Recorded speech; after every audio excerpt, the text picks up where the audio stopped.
Thank you everyone for coming. We can go ahead and get started now. The Council Hero team and I are all very excited to share this event with you, SEC 2021. Today we have a lineup of 4 speakers made up of education professionals to give insight into an industry that we hope to bring change to.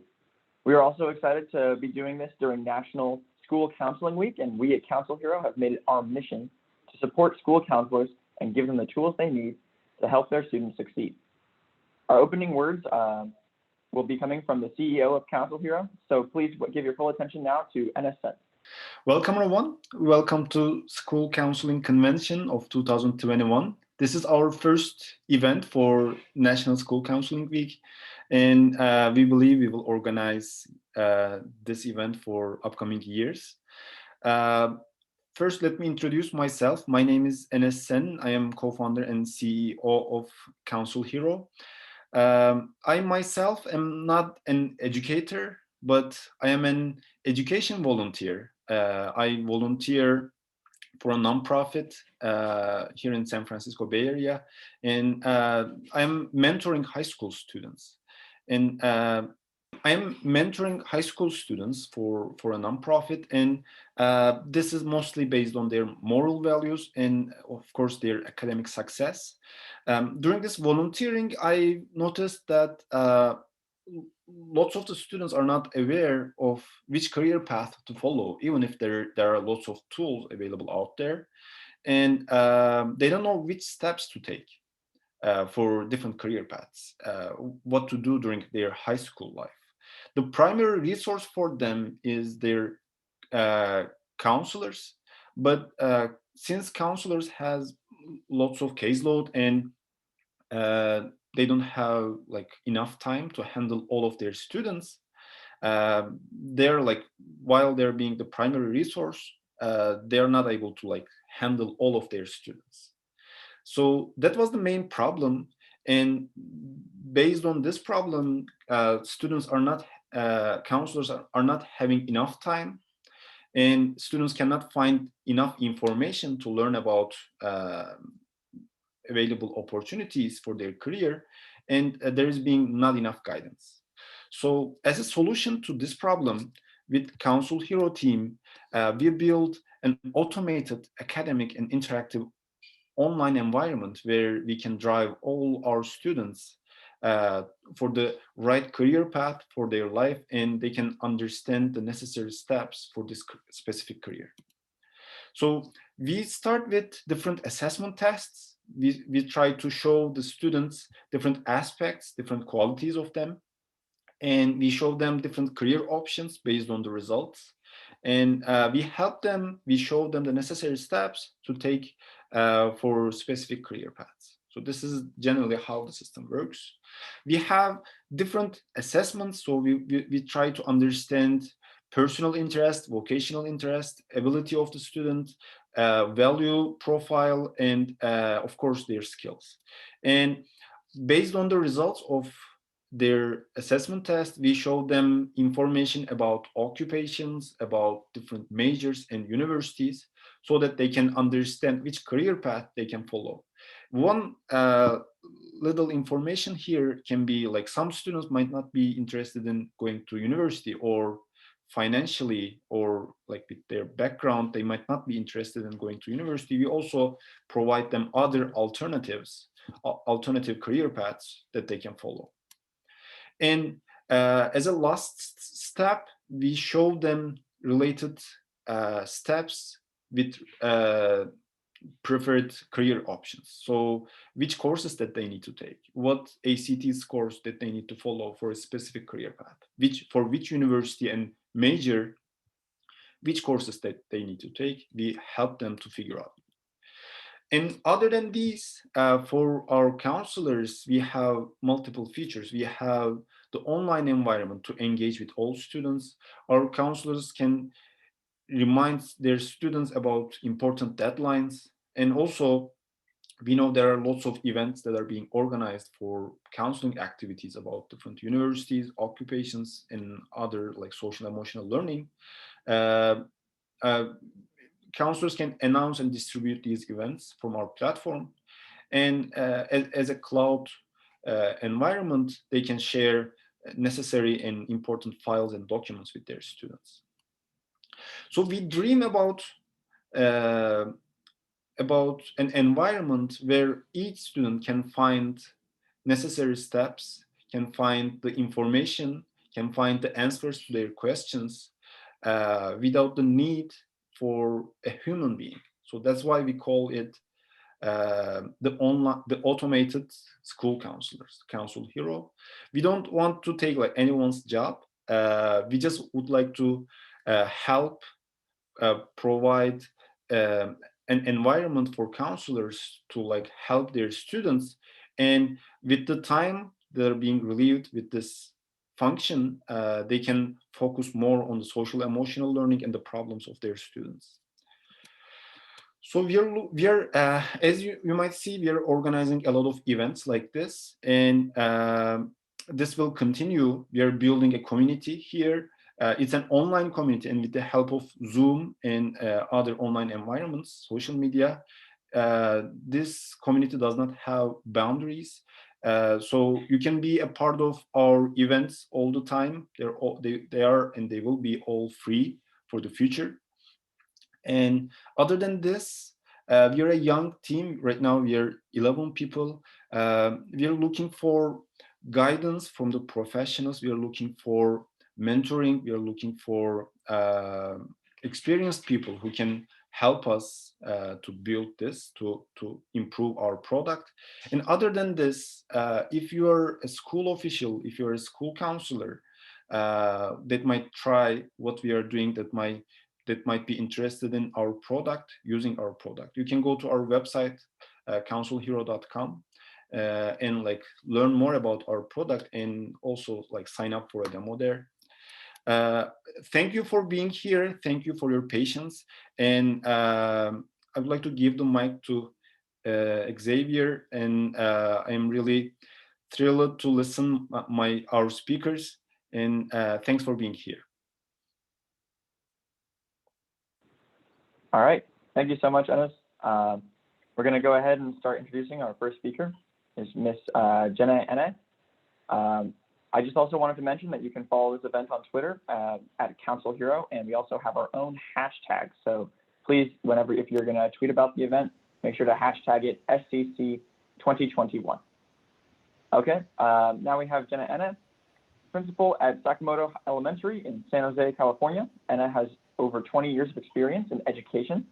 She is also a mentor to new principals and has served on the ACSA Region 8 Executive Board as the Women's Network Leadership Chair.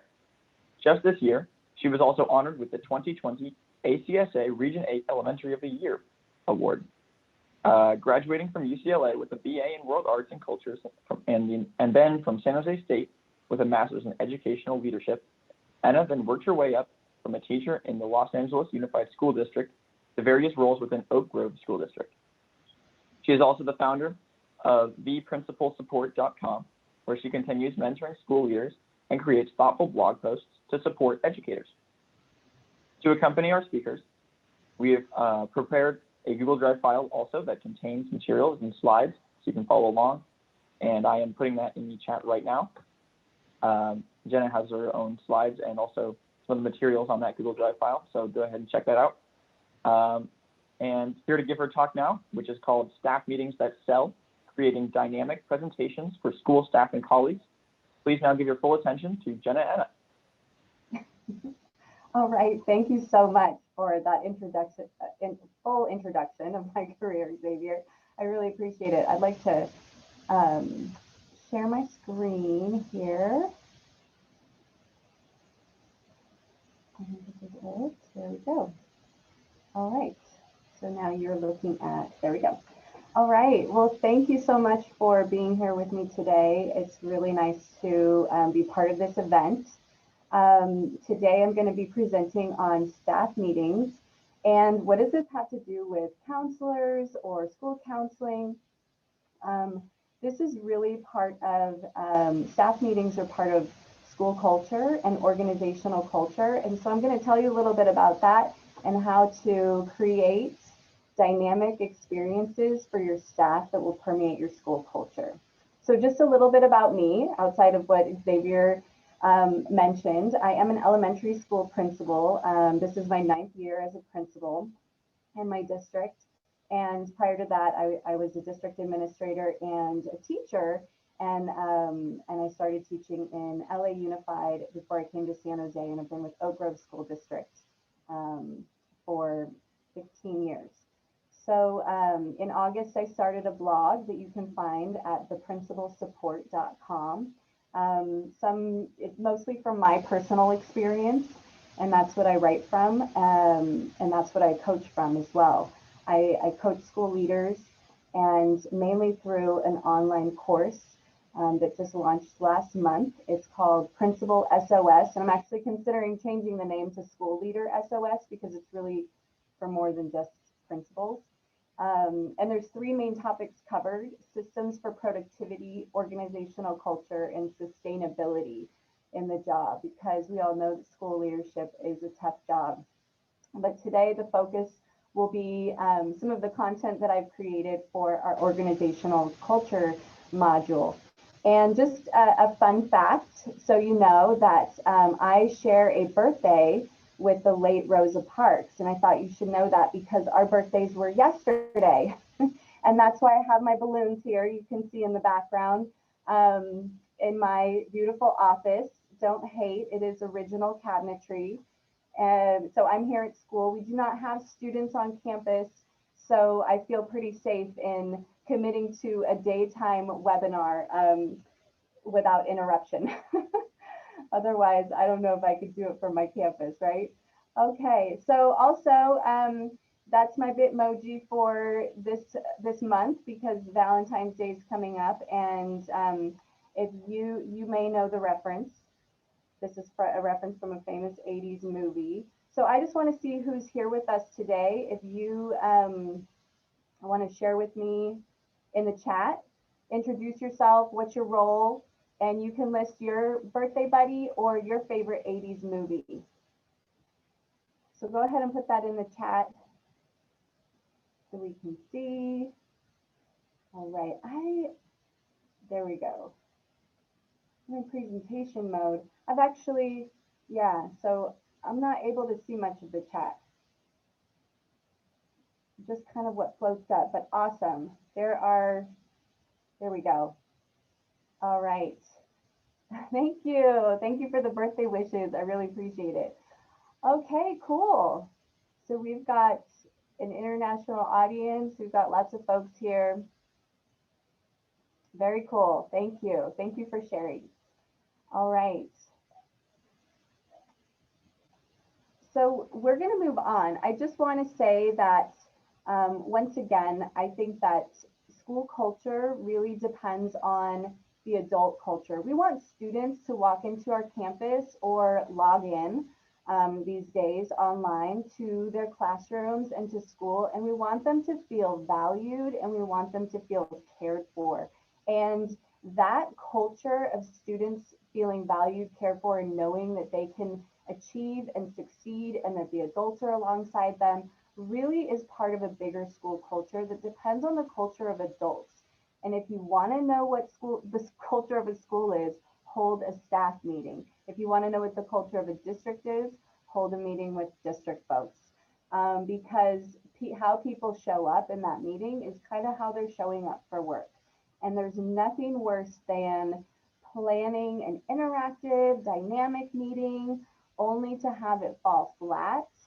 And you see the arms crossed and people aren't really engaged, or maybe, as school leaders, it's hard to have the kind of time to invest in creating these experiences for staff members week after week. And so, you might find yourself sometimes winging it and clunking through an agenda, and it's just not going that well. So one of the things that in the course that I offer is in the Systems for Productivity module is I outline a whole system for arranging agendas and meeting notes and staff meeting or meeting slide decks that are just kind of like plug and play, and you don't have to spend a lot of time prepping for that. But here, this is all about the content of what those meetings are. And I just, I just want to prevent that like start from scratch feeling each time. So when you're designing meetings for the folks that are in front of you, it just can't hinge on the content alone. So if you're like, your content is, whatever initiative your district or site or department is pushing forward, if that's what you're focusing on, then your meeting and your content probably won't land on everybody because everybody has a different learning style. So planning a meeting is really creating an experience for an audience. And that's what this first part is all about. It's all about your audience. It's all about creating your experience and also selling your idea. So S.E.L.L is an acronym, and that's what I'm going to get into in part 2. All right. So before we dive into the S.E.L.L components, it's just really important to understand the way you design the meeting is going to be received differently depending on who's in the room. And so we're going to look at some personality considerations of people in general, and that will include the people who are sitting in front of you. The personality considerations that I borrowed from a digital marketing expert named Tarzan K. So this is not my original idea, but what Tarzan does is she presents these different personality types and outlines them for how to market through writing, through copy. And so I've tweaked that concept for presenting ideas to adults in meetings. And I know we're not marketing when we're school leaders and we're selling ideas. We're not really actually selling them, but we are trying to captivate and hold the attention of the audience and hold the attention of the participants so that we can get them from point A to point B. We want folks to leave with new knowledge and we want them to be able to apply it. And so how do we do that when people have different, lengths of attention span and they have different learning styles? You may have a picture on the screen of a goldfish, and you may have heard that people now have a shorter attention span than a goldfish. And I heard that, I've heard that over years, but that our attention spans are that of a goldfish, and now they're even shorter, and now they're 4 seconds long. And the actual truth is that, and I learned this recently, that's a myth. There's no scientific research that's based on that's just sort of a marketing myth. That people do actually have longer attention spans than goldfish. So thank goodness, right? Because as teachers and as administrators and people who are working with others, thank goodness we have a longer attention span than 4 seconds than goldfish, because we do need for folks to engage and participate and be with us in meetings and classrooms as well. That transfers over to classrooms. So it's all about, just like teaching, it's all about strategy when you're in front of people and leading a meeting and trying to meet objectives. So, these personality types are actually based on the DISC assessment, if you've heard of the DISC assessment, and there are free versions online that you can find to take the DISC assessment. I did, and I was pretty much blown away when I saw the report and found out that my personality on a piece of paper, they pretty much nailed it. They described me to a T. And I also love the DISC assessment because it doesn't pigeonhole you into just one type. There's just a dominant type. You can have streaks of the other types, but they're color coded, which is really nice because I kind of think that way. And so it helps me to just to understand myself, but also other people too. So as I learn more about myself and my own personality type, I start identifying it in other people. And when I'm presenting and talking to them, I can see, there's just identifying like, oh, she's not being rude. She just wants to get the job done. Things like that. So if you don't know like the exact colors or the exact type of your audience, that's okay. You don't have to. But if you plan with strategy, your staff meeting that kind of meets all of the types, then you're going to be good to go. And also, you're not always going to have, an even balance of all of the types. Sometimes your meaning's going to be stronger in one or the other. So let's get to it. We're going to start talking first about each of these personality types I will break down. And they're based on, like I said, DISC. So DISC stands for dominance, influence, steadiness, and conscientiousness. All right, let's talk about our reds. So reds are decisive. They want it done yesterday. Think Daenerys Targaryen or Monica Geller or Rainbow Johnson. These are your people who want the gist. If you're sending an email, give them the TLDR version. If you don't know what that means, it stands for too long, didn't read. I hate getting like an email that's 17 paragraphs long and there's no bullets, there's no bold. It's just all information. It's like, what do you want me to do? Where's the gist? So I'm giving you a hint. I have a red streak for sure. They want the link. They want the handout. You're leading a meeting and it's like, oh, I'm not going to give the handout until it's time to look at it because I don't want people to read ahead. Or I'm not going to put the link until it's time to put the link in the chat because I don't want people looking. Give it to them. They want it's good for them. It excites them. They're actually going to be listening to you and engaging with other things. And don't take it personally if they're moving on without you. Also, don't take it personally if they seem cold. They're fast processors. Reds are taskmasters. Give them clear objectives and clear directions, and they will get it done. People who might not be dominant in red or have, they just have a strong red streak will definitely show their red flag if your meeting is filled with too much information without time to just like get something done or without the gist. It's a lot of talking. So who are the reds in the audience now? Show me in the chat if you feel like, oh my gosh, Jenay just described me right now. Let's see it. Okay, if you are red or you have a red streak, you can let me know in the chat. We're going to move on to yellows. So this is our influence type. Yellows are the life of the party. They want to have fun. They want to make the jokes. Think of Joey Tribbiani or Elaine from Seinfeld or Ruby Johnson from Blackish. Yellows need to be entertained. They want to have fun. So you want to include gifts or memes from popular culture. You want to have Bitmojis or just make your presentation a little bit more fun for them. If you make a mistake, turn it into a joke. We are having, people have technical difficulties these days. Oh, I see a lot of reds in my people right there. So yeah, technical difficulties, turn it into something funny. Your yellows will really resonate with you. A little sarcasm doesn't hurt. Some, pop culture or what's going on, right? So it's like Bernie memes right now.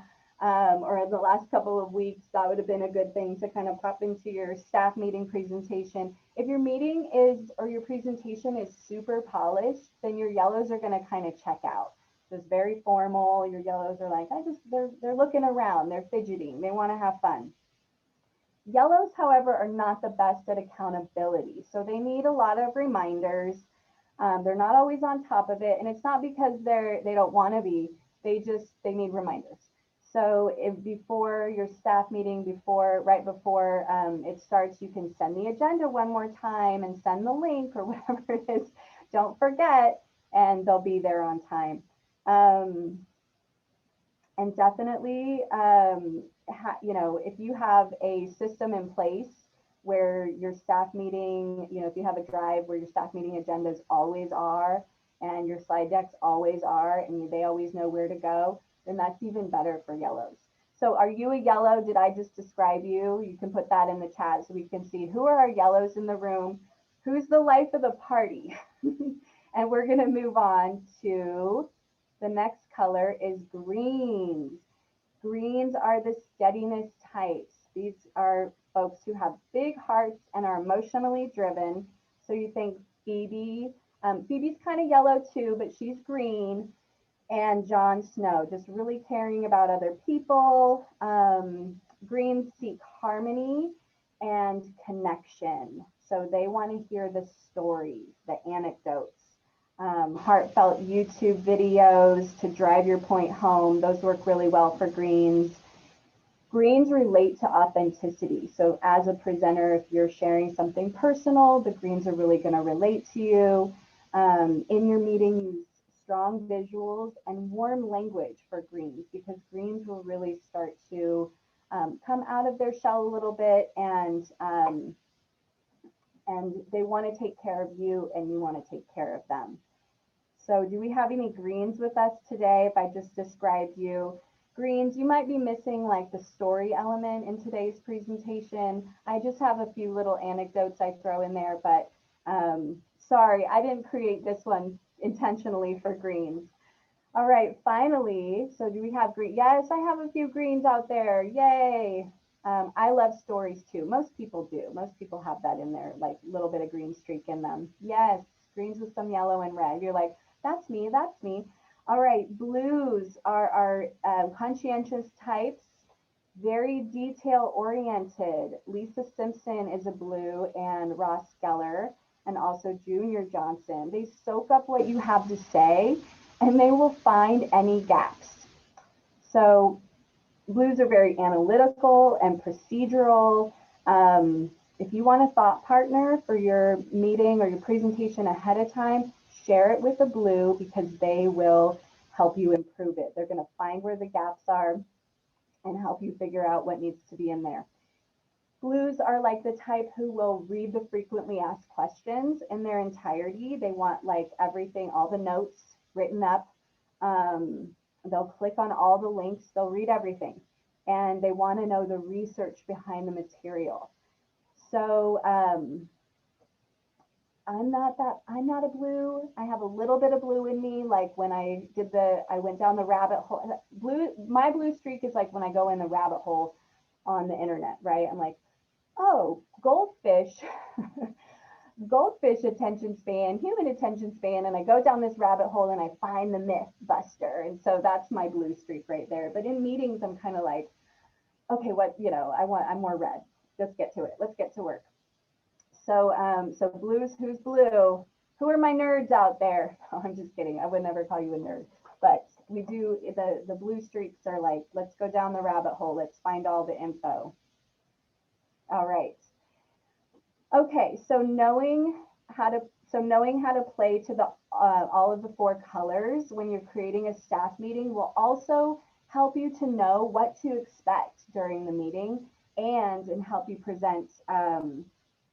You won't be caught off guard if someone's like red or blue, whatever comes up, and also it's going to help you to plan something that kind of meets everybody's needs. So as we get better at creating staff meetings or presentations that resonate with people, that bring them together, you're kind of working the school culture from the inside out. So next we're going to learn about the S.E.L.L components. So, and guys, we will have time for Q&A at the end. So if you do have questions that you're putting into the chat, or you do have something, that you want to follow up on, I'll stop at the end and I'll give you some time to ask questions. The S.E.L.L components, S.E.L.L stands for signs of connection, engagement and participation, laughter, and then learning and applying. So it kind of falls in line with those 4 personality types, but these are the components that you want to make sure are in your staff meeting agendas, and when you see these happening in the staff meeting, you know that you're being successful. So also, I just wanted to say that these are also guidelines for most staff meetings. You don't need to have them all balanced equally. You'll know when to lean on one more than the other. So it's kind of depending on the topic of your presentation. If you're, diving into race and equity, you're going to want to hold back on the laughter a little bit. And you'll know intuitively just what needs to kind of take place depending on your content. So we'll just get started with signs of connection. We are wired to connect, period. Um, we're not creatures of isolation and separation, and yet in schools we work in separate classrooms, separate offices. We are very much separated as adults. And the nature of our school cultures just really isolates colleagues. So if teachers and staff aren't having lunch together or breaks together, then the weekly staff meeting might be the only time that they're together. They're not, they might be getting together with their department or grade level more often, but just as a school culture or as a district culture, if you're not bringing people together on a weekly basis, then they're pretty much isolated. When people can connect and find similarities with each other and really know each other, it fosters empathy and trust, which are very critical to your school culture. In an article that was published in, many of you may know, the Greater Good Science Center magazine, the article is called "Why Are We So Wired to Connect?" The findings of Matthew D. Lieberman, who's a UCLA, go Bruins, right, Michelle? UCLA neuroscience professor, are highlighted. So this is an image on the screen of his book, Social, Why Our Brains Are Wired to Connect. And this is an in-depth look. So I just wanted to pull out a little excerpt because it says that perhaps most importantly, we need to understand how vital our social connections are to our happiness and health. Lieberman points to research that shows having social connection is as important to health outcomes as not smoking. So I thought that was really key. And our experience of pain is lessened by the presence of those we love, and our sense of worth is connected to our social standing more than our monetary wealth. He cautions against working so hard or remaining so isolated that we eschew social ties. So this is just in terms of school culture, just so important that especially now, right, with the pandemic and all of the distance learning that's going on. I know that throughout the country and the world, school districts are handling it differently. In my district, we are remote. We are 100% remote. And so that is and with staff too, all of our meetings are online and you may be in the same boat. So that need to connect and building in time to connect is even more important now than ever. So what does this mean for your staff meeting? It means build in connection time. One way to do this is to give team building time and relationship building time in the beginning of the meeting, or you can filter it in throughout the meeting during like a brain break or something like that. And the other way to do it is by having people connect and process information together. So just allowing for like collaborative time and talk time during the meeting. Some easy moves to build in connection to your meeting and have your staff authentically connect would be to begin with like something that's low stakes activities, icebreakers, and then you can build from there and get kind of deeper and deeper. So one source that I love calls them mild, medium, and hot, and have little chilies next to them for levels of intimacy, I guess, and vulnerability. So you can, if you're in person, you can start your staff meeting in a circle, remotely or in person. Definitely start off with some kind of check-in. You can do like a mood thermometer, you can do an emotional check-in, or just have participants kind of share out around the room answers to icebreaker questions. You can do a line of communication, musical. You can just make it fun, right? Your yellows really like that. If you're doing like musical partners where they mingle and then the music stops, they have to find their nearest partner and then throw out a question for them to answer and respond to. You can pair up or group up by a chosen descriptor, like anyone with a, find a partner who has the same color shirt as you, or, the same, whatever, chosen descriptor, who's not in your grade level or who's not in your department. So they're mixing up. you can have them respond in the same way, post in the chat box, or use tools like Padlet or Jamboard, or Nearpod has collaborative boards where people are adding their ideas kind of to the same document. You could use a Google Doc too. Kind of clunky when there's a lot more, when there's a lot of people on there. So I like that Padlet, it's free. You can have people get into breakout rooms in Zoom or Google Meet. And other fun things to do would be like quick improv games. There's lots of resources on like little improv games you can do, or like focus games, just like brain break focus. And these are also great for, you can find, teachers use them, right? They're great for kids. Giving each other shout outs or giving compliments and opening up the floor to allow for time for people to share what they appreciate about each other is a really good idea as well.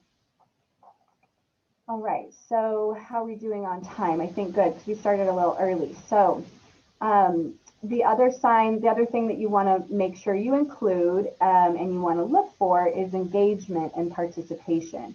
So gosh, it's the worst when you're facilitating a meeting and you're like, oh, who would like to volunteer to X, Y, and Z, to the sound of crickets. So that is a good sign that your school culture needs some improvement, right? Nobody wants to be the one.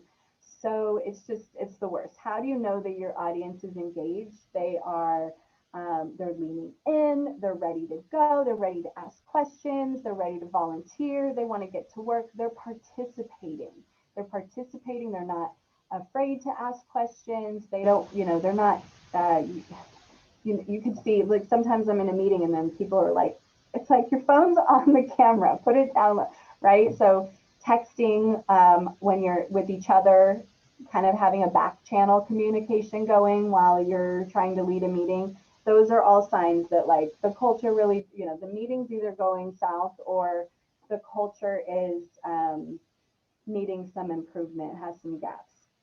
So what is going to engage your audience? All of those things that we talked about with the DISC personalities, you're engaging different personality types, but stories always engage people, even if you're not agreeing. So if you're in front of people a lot, if you're leading staff meetings or leading presentations, you want to start building your story vault. So these can be stories about like your own experiences. It can be stories about from when you were a teacher, about kids, things kids say to you, the time you'll never forget, your own childhood in schooling. You kind of want to have a story vault for different scenarios that you can pull from. And sometimes it's hard to think of them in the moment, or like, oh, I need a story for this. And it will just help you to, your greens will be hooked, but everyone else is sort of like, it creates a little container for the message that you're trying to send.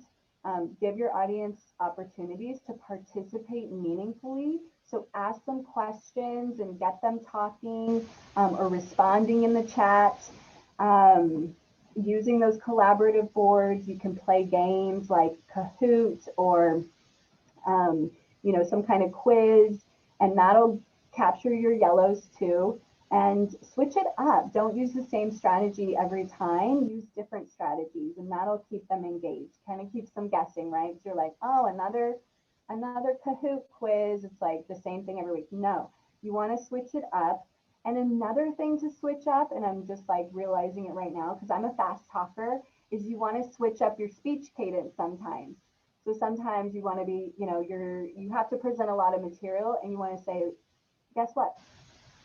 And people will stop and go, what's she talking? Because they can tune you out when you're just like going over slides and we're talking about what the state requirements are, and it's really important information. It has to land, but you haven't paused or you're not breaking it down.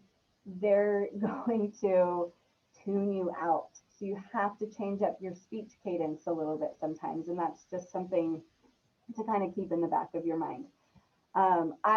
Obviously I need to practice that too, because like I said, I'm a fast talker and I just want to, go. But it has to be done authentically too, right? So you just build in some like questions or, be real when you're talking to your audience. Okay, so laughter is huge. You want to bring laughter and joy to your staff meeting. because it does help to refocus the brain. It helps with engagement, all these things. So of course your yellows are going to love it, but everybody just loves a good laugh. And it decreases stress when people are laughing together and increases dopamine. It will also create a sense of connection if we are laughing about the same thing. Your brain can more readily process information if you have laughter and your stress is lowered. So I know it's important to, you're the one in front of the room. You want to maintain professionalism and authority over your topic. But feel free to just throw in a joke or two, or be ready to laugh at yourself, right? I do that all the time. If you're not funny, then use GIFs or memes or YouTube videos. You can rely on current TV shows, just what's happening in the news. TikTok has some great material, and people will be drawn to what you're saying, and it could be just like a fun interlude to just refocus folks, and kind of let their, people are, sitting in your meeting and they're not with you, can just kind of like soften and just lower the anxiety a little bit. It's definitely something that you don't want to overlook. So, so I just put a couple of ideas in there for you. Giphy.com is a great place to find GIFs, or you can just Google whatever topic you want to find something and just type meme next to it, and just tons of stuff comes up. And of course, YouTube has a lot of ideas there as well. So the last thing is obviously what you want folks to do, and the objective is something that they're learning or applying, or both. So when you begin the meeting, be sure that the staff has the end in mind and they know where they're going, and you've built in strategies to ensure that the new knowledge and the new skills can be practiced or processed and applied and later revisited. So how do you know that you're, or how will you have your audience process the knowledge, and how do you know that they're actually engaging with it? Just you're thinking of the different tools that you can use to give them so that they can apply knowledge, right? So will there be time for collaboration or sharing? What will they have, a note taker? Are they going to be, I like to have people, if I want them to do something, I like to do it in the moment, right? I don't like people to walk away from a meeting with a whole host of list of things to do. I want them to be able to kind of tackle it right then. So as much as you can do that is helpful for them, even if it's just getting started on something, so that, when they don't finish it, it just gives them some time, and it also shows that you're respecting their time. And it's really important that Vince, we need you in the office, urgent. Vince to the office. Yes, I'm on campus.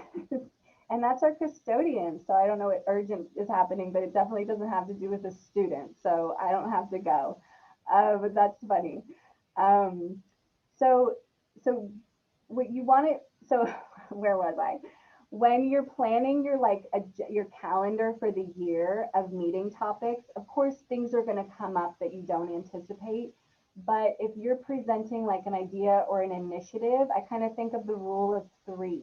So you want to have no more than 3 ideas or topics that you want to circle back to throughout the year. So it's social emotional learning is going to be a topic that you come up with for your staff. So the rule of 3 is, so if you're doing social emotional learning,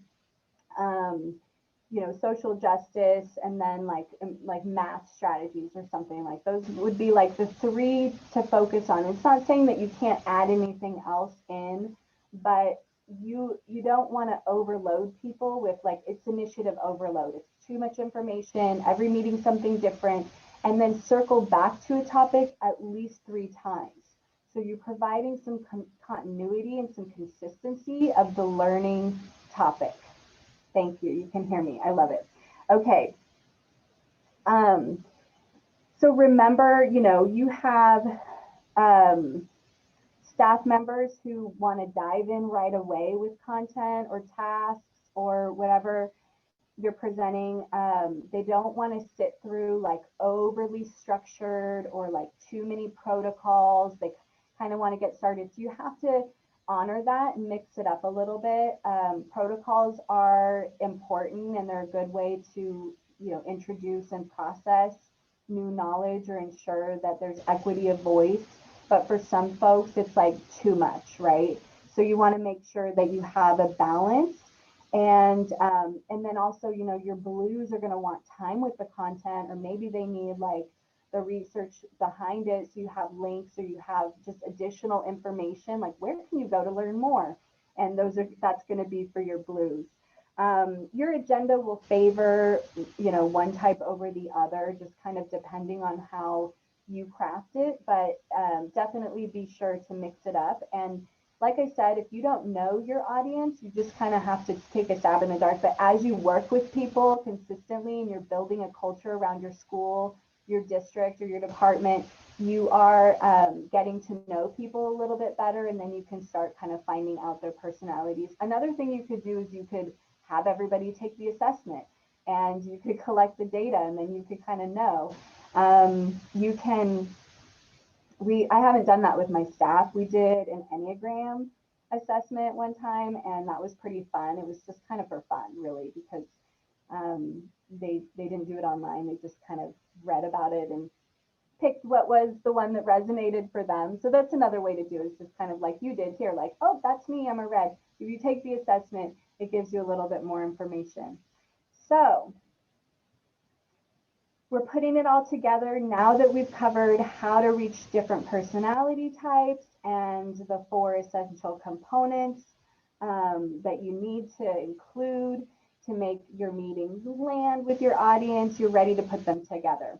So an important note is remember that when you're planning also your your content, you want to stay mission forward. So if it's not in alignment, you're getting things from outside.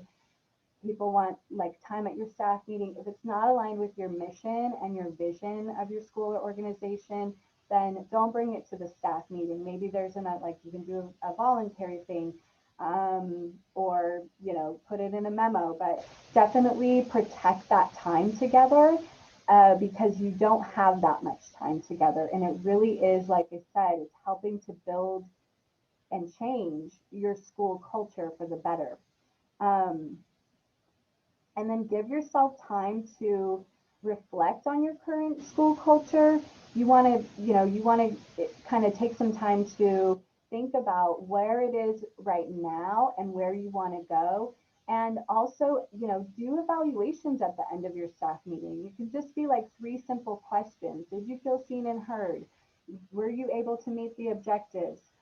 Just very simple and concrete, and then ask for feedback. So you're getting a sense of how people are feeling and what's resonating for them and what you can do differently. You can start putting in, this is a lot, right, of information, and maybe you're already doing this intuitively, and that's great. And you can start putting in some elements or just kind of thinking about it a little bit differently. Try it and then iterate. Try it and then iterate. So try different things, and you'll figure out what's really going to work for your staff, because you want to create an experience that truly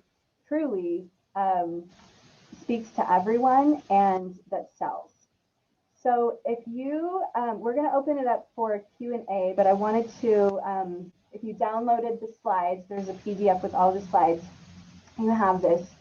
Feel free to email me. It's Jenay@theprincipalsupport.com. You can follow me on Instagram at Hey Miss Kadu. That's when I was a teacher, that was my name, or on Twitter at Jenay Enna.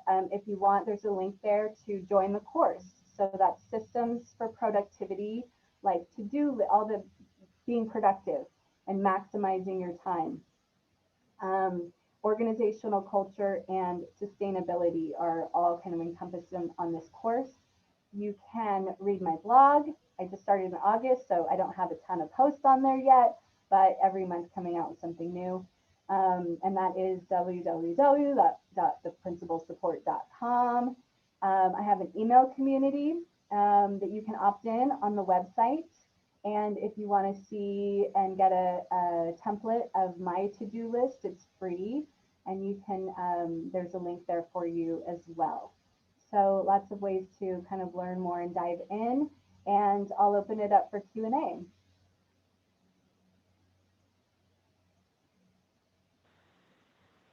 Awesome. Jenna, I was actually looking at the chat while you were talking, and there was one question so far from Yesenia. Go ahead and type any of your other questions right now while you can. But Yesenia asked that you were mentioning the 4 different colors of personalities, and is it possible to have one of each of these types or different characteristics or a mishmash?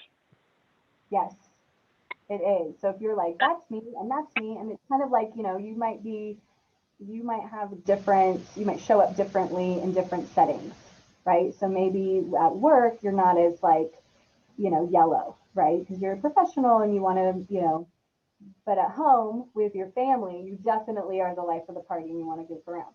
So yes, you can have different aspects. You definitely will have a dominant trait. We had another question. You mentioned how there's different signs of people when they show up in different, like crossing your arms when you're showing up for a meeting and bad body language that way, or is there other signs of maybe like that are less obvious of this kind of like inefficiencies in your program or sorry, in your meetings, or are there also what other signs that you are doing well in your meetings? Yeah, I mean, signs that your meeting is going well is just that people are, they're engaged, right? They're participating, they're willing, you know, if you're building in connection time and then people are kind of like, who wants to go first? Or, you know, they're not willing to jump in with each other. There's some trust, you know, there's some trust and empathy building that needs to occur. Well, thank you, Jenna. Yeah. I just also wanted to mention, oh, okay. I also just wanted to mention that we are making posts on Instagram as well. So follow us at CounselHero on Instagram and make sure to use the hashtag SEC2021 once again. We're going to move this along now and introduce our next speaker, which is Todd Cutler. Cutler will highlight school district leadership and strategies and principles that help during challenging times. Specifically, his talk will focus on how to use these principles as well as personal and professional guidelines to navigate the many challenges of leading education on a daily basis. Participants will be asked to reflect on the numerous issues that they face in their roles and take a deep look at the strategies they use to lead us each day. Currently serving as the superintendent for the Lake Tahoe Unified School District, he began his career as an administrator in 1998. He has served as the dean of students, assistant principal, school improvement analyst, administrative coach, deputy superintendent, as well as now the superintendent. Graduating from New Mexico University with a BS in secondary education, Todd went on to earn his master's degree from University of Phoenix and earned his doctorate in educational leadership from Nova Southeastern University. Cutler is also. You don't need to read all that. The folks don't need to hear all those crazy things. I do appreciate it, but that bio is kind of long. I think that folks, if they want to learn more about me, they can go to that LinkedIn bio if they'd like. Is that okay if I interrupted you? Go ahead. The floor is yours. Well, you know what? I just sit there going, we don't have to have all of those things. But I will say this, everybody. It's a pleasure to be here. I appreciate Xavier asking me to present today. You know, I know that most folks aren't on the screen, and I don't know if we can be on the screen. But my intention today is to provide some interaction and being able to even share with one another. So I'd love to be able to see folks and interact with each other a little bit. You know, when you have, and I see we have 52 people. Honestly, Jenay, they came to hear you obviously because they're dropping off as you've been done. But I'm excited to be able to join the group. Just really briefly about myself, as Xavier is going to do it. This is my 28th year in school business. What's interesting about it, I taught 5 years and then jumped right into school administration. I've been in some of the biggest school districts and some of the smallest. The biggest, I started my administrative career in Clark County School District in Las Vegas.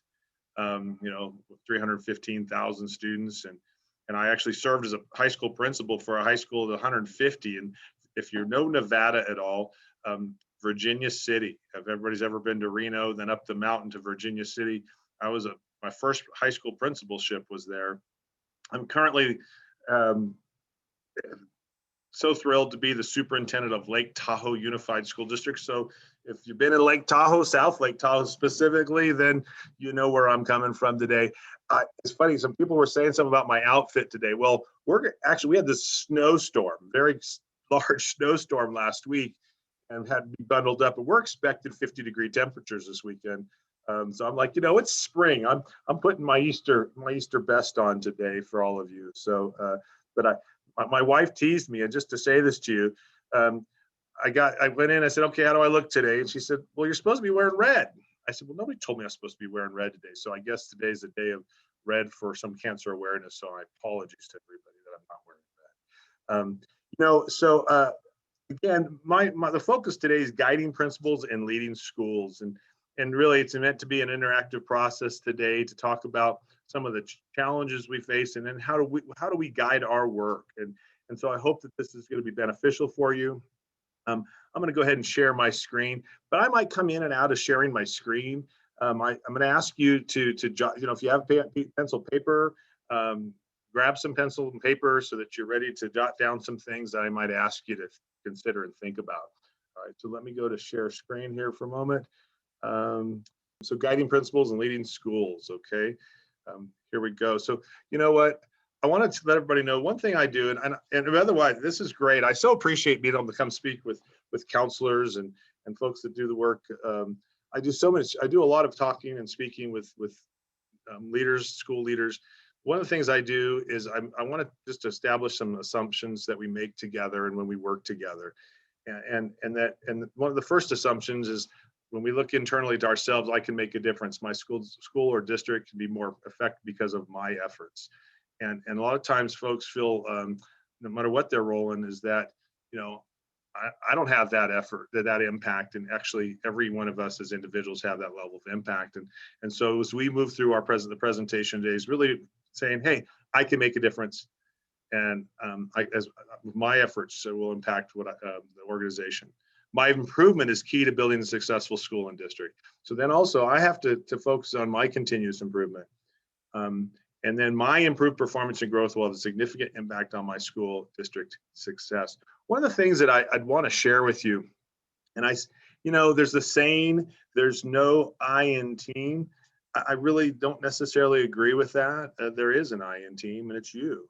And that your effort, on your individual effort to know that you're going to make a difference, that your improvement's going to make a difference, and that impact is going to impact student performance, going to impact the school, it's going to impact the district.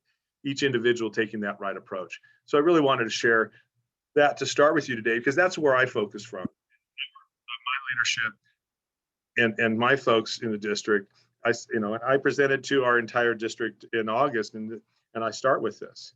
I start with saying these are the assumptions we have to make if we're going to be an amazing organization. So, all right, so hopefully, and what I usually do is everybody with me on the assumptions? Can everybody agree to the assumptions for today's presentation? So I'm going to virtually believe that you're putting your hand up and saying, got it, Todd, here we go. Okay, so I have a question for you.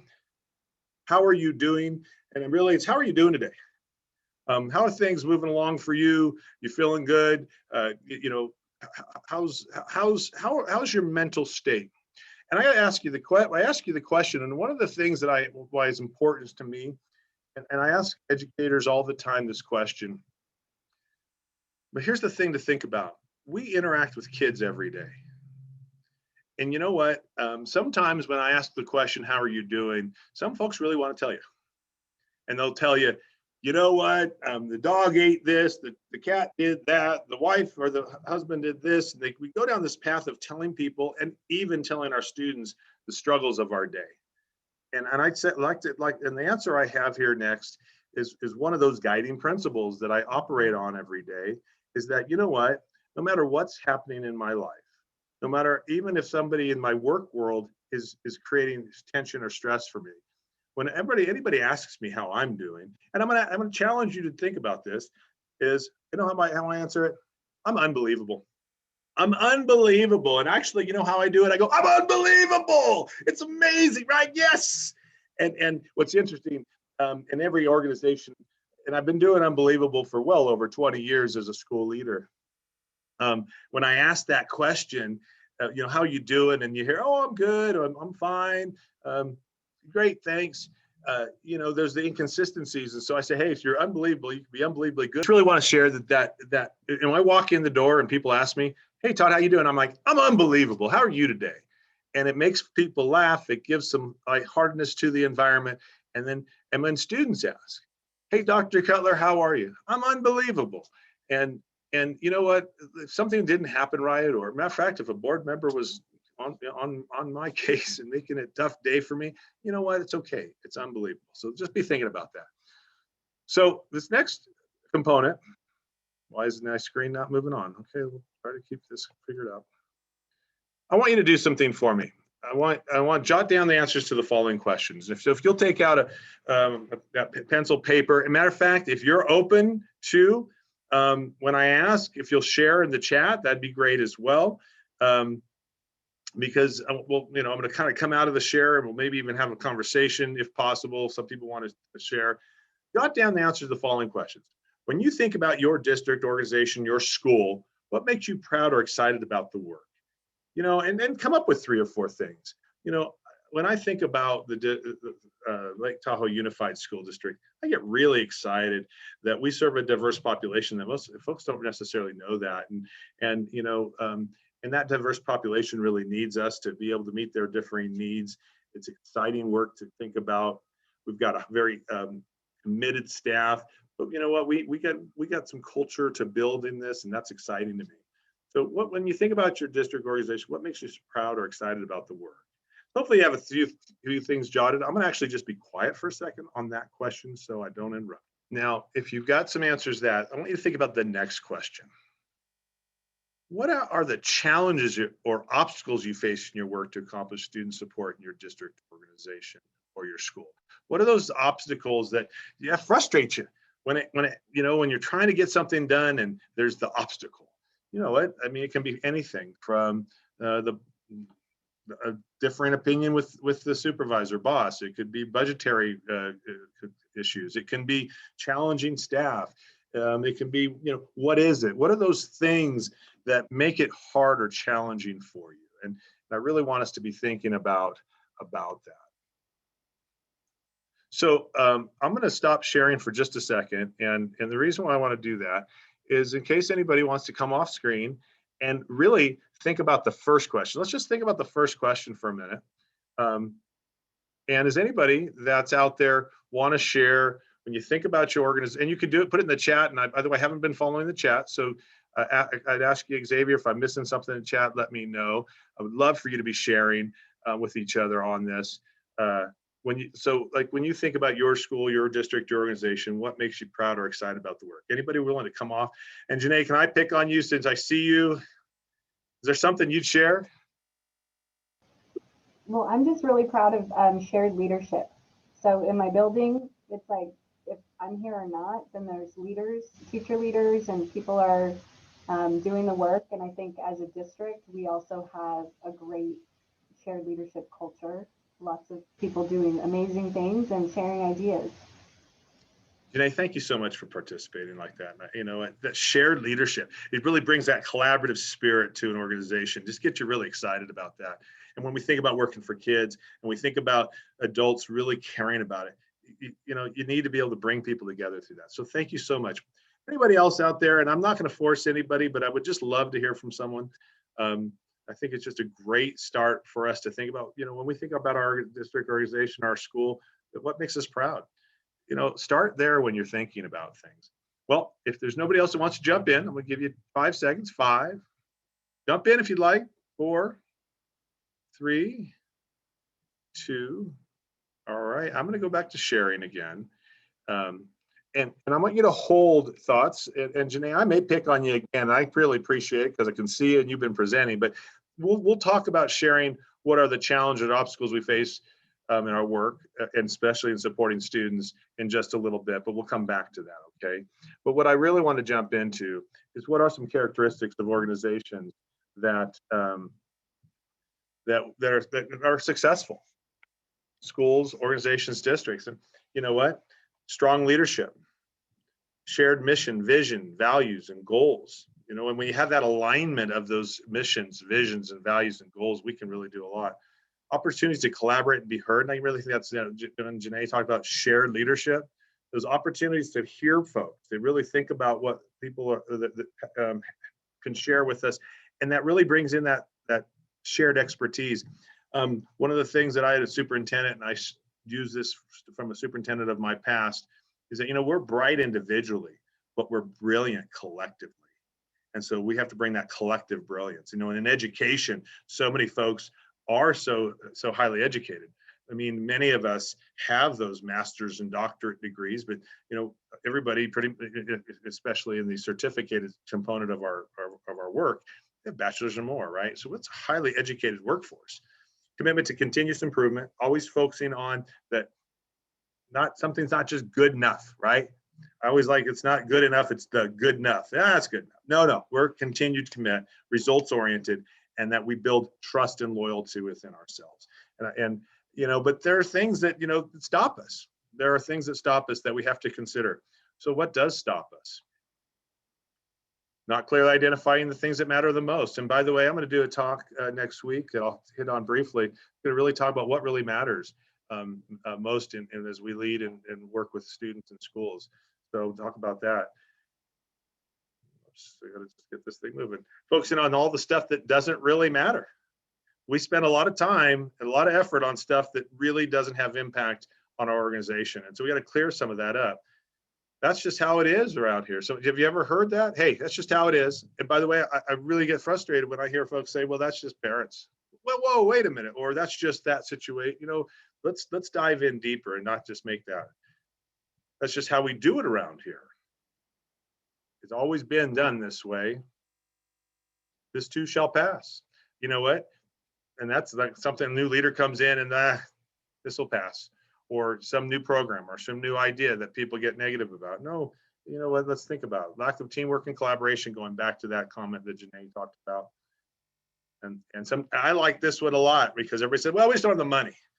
And I get really frustrated when schools and school systems say, we don't have enough money. You know what, honestly, I just think sometimes we don't think about our money well enough. We don't think about how to make sure the money and where the money goes and focusing it on the needs of students and caring, but we use that a lot. So, you know, we got to really think about that. A feeling of defeat, and that happens a lot with folks. And that's part of that unbelievable. Hey, we got to get away from feeling defeated. We got to bring unbelievable into our thinking and into the work that we do. What makes what matter happen? What makes what matters happen? That's where we really need to go. And that's what I really want to be thinking about as we move forward. Before we get into that, let me escape real quick out of this sharing. And I want to go back and I want you to just think about the other question I asked. What are the challenges or obstacles you face in your work to accomplish student support in your organization, your school, your district? Anybody willing to share some of those obstacles we face? By the way, Carly Cutler, I see you, honey. Thanks for joining today. My daughter's on. I asked her to be on and give me some critical feedback. By the way, 23-year-olds can really do a good job at that. Anybody willing to just say some of the obstacles? So Jenay, can I pick on you again? And I so appreciate you being willing to do that. What's some of the obstacles that you face? So time is always an obstacle for everyone. And or perceived lack of time. So sometimes it's just a matter of time management. And then also, and I think just that lack of focus or clarity around, you know, just sticking to what matters or what our purpose is, and kind of, you know, getting sidetracked. Yeah, that clear direction, that clear vision, that clear goal. And by the way, time is such an issue. And so when we think about time, it creates great challenge because there's just never enough time in this work, right? Because there's always a need. There's always something that has to be done. And kids need us, right? That's never ending in their world, especially. I appreciate it. I want to make sure I pause and by the way, Xavier, I hope that we're keeping folks engaged today. That's my interest. Again, I appreciate you being here with us. Anybody else want to share some of the obstacles you face? I'm seeing in the chat here, language Not having the barriers. vision as a school or vice versa. Yeah, right. So, and thank you for putting something in the chat. That struggle of that having aligned work with the families to what's going on in the school, and boy, that's so key, and such a challenge for us. So thank you. Anybody else on that chat? I really appreciate whoever did that. Revolving door of staff coming and going. Oh my goodness, and especially in your leadership. Oh, there went another principal. Oh, there went it's that lack of consistency. I just saw another one. Did you see that, Xavier? What was that? Okay, maybe it was just the revolving door. Okay. Culture shakeup and families not having the same vision as as the school or vice versa. Very good. Revolving door. Oh, and the culture shakeup. Oh, culture, such a big deal. And by the way, in my talk next week that Dave asked me to do, I think it's on February 11th at 11, I'm going to talk about culture a lot, where it's spent some time really thinking about culture. All right, let me get back to sharing the screen here. All right, there it is. Okay. So what matters happen? I just want to think about that for a second. All right. Clearly identifying and putting our energies and strength towards what matters most. And by the way, when Jenay talked about time, I was thinking about this answer, right? Because we spend a lot of time on a lot of things, and we have to be refined in what matters most. What are those things that we should spend our time in? Because there's not enough time. And as a matter of fact, I have an associate superintendent, and she's working all the time, and I'm working with her to say, okay, let's really refine, because I don't want to burn her out. I don't want to. Matter of fact, that revolving door, I don't want to lose her. So we got to be thinking about that. And then when you think about being very clear on what matters most, it's how we use what we have. And we talk about the balance of budget, but it's also the expertise of people, the expertise I have, it's how we use what we know, our skills, our talents, but the things we've learned through process, how we use who we are. And, we're so unique as individuals, and we have to value that uniqueness. It's how we use where we come from. You know what? We all come from different backgrounds, and that's important. And it's important, matter of fact, when I think about staffing, I think about leadership, and I think about people, I want people from different walks of life that they can bring those experiences to the table. It's how we use, and I believe that is ... because you know what? We could add a lot more to it to make things happen. Now, you know what? I want to say this. You have somebody waiting in the waiting room there, I guess. I love this little art component here, this cartoon, and I think it really applies, and I've used it for years, and I apologize for the copy, and it's all wonky on the screen, but it really has, I think, really impactful component to it. And especially now, this time during COVID, I tell you what, us educators and counselors and working to help kids, it feels like the world's on our shoulders, and there's obstacles about that. And right, the world's got this COVID pandemic on us. And how are we navigating that and supporting ourselves, our team, our colleagues, and specifically students? The challenge is immense. And what I want to talk about next is that I've come up in my mind that you have to first establish some guiding principles for yourself. Because as we have this pressure of this world on us, first have to be really consistent about how I am. Remember, I said earlier, when people say there's no I in team, there sure is. And if you can't be that I and you're staying focused and you're staying going forward, it's a struggle. So I want to share with you some guiding principles that I established several years ago, and really they haven't changed, to help me stay focused. I told you about Unbelievable is It's just that kind of component when people ask me how I'm doing, no matter what. But these are guiding principles. I'm going to put them on the screen that I live by every day. And I think about my daughters here today, and I always had the guiding principle of I want to be what I want to see, especially for my daughter, but and as a superintendent, for my board, for my leaders, my principals, my down through the teachers. I've got to be a model. And we got to remember, and it's that saying, be what you want to see. That's one of Todd's guiding principles. I want to invite new thinking. We cannot continue to do what we've always done because we'll get what we've always got. And everybody knows that phrase, right? We've got to invite ideas. That's the wonderful thing about what Jenay said earlier, that she's working in an environment of shared collaborative spirit. You know what? In that spirit, we've got to invite thinking. So I have to remind myself that, you know what? Yeah, Todd, you've done education a long time. Yeah, sure. You got all this education, doctorate, and you've been down this path and you've been in this role and all that you've done. I've been an elementary principal, high school principal. I got to invite others thinking and not just mine. I got to make relationships a priority. I can never forget that people need people and that I need people. And that when we work with one another, that relationship is so sensitive and can be so, it can crumble. It can go apart if you don't really focus on this. And then my last one, it's just always a reminder that you can never communicate enough. And I think about transparent communication, and I think being available, and I think about multiple threads. And that's why I listed out 3 times: communicate, communicate, communicate. Now that's mine. And I share those with you. Interesting enough, I took our leadership team here, and we have our leadership team's guidelines. And so we also built out the guidelines, and I talked to our team about, I have my guidelines and you have yours. But we also, as a team, have to hold each other accountable for them. So what I'd like to do next with you, this slide looks a little wonky, but let's create your personal professional guidelines. What guiding principles will help you with your daily work? And so I have some questions to start that, and I'd love for you to start to answer.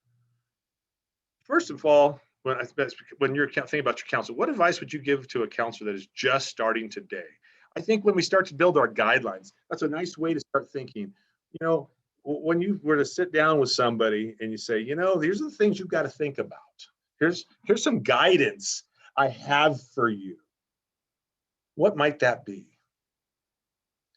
And maybe another way to start thinking about your guidance is, what has been your biggest aha in your role, so that when you think about, by the way, as we go through our roles in the world, our little cognition happens and little synopsis is hit, and you go, oh, that's what I needed to do with that all this time.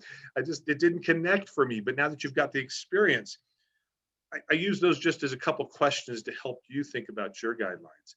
And so what I'd like you to do, and I'm going to just be quiet for a few minutes, is for you to jot down some guiding principles that you could focus on. By the way, when I was a principal, before I created my guiding principles, I used to have up in the corner of my office where I could see when I was dealing with a parent or a student, and it said on that, would you do this for your own children? And that was that guiding principle, that before I made a decision, would it be okay for my daughters? Got a daughter here, Carly, and my oldest daughter, Cammie. They happened to be my elementary students when I was principal. So lucky. But it was really impactful, because when I was making a decision that would impact students, I thought about it. Would I do this for my own children? So that was my guiding principle, one of my guiding principles back when I was a principal. Principal's a principal. So I'm going to shush for a sec and give you a moment without my interruption to hopefully, and this was a big piece I really wanted you to be able to take away today, is having something that really helps you. Remember, the world's on our shoulders. We got a lot to accomplish. So 2 minutes of quiet. Again, it's kind of awkward in the Zoom world. When you're in a room with folks, you can look around, see how folks are doing with the activity.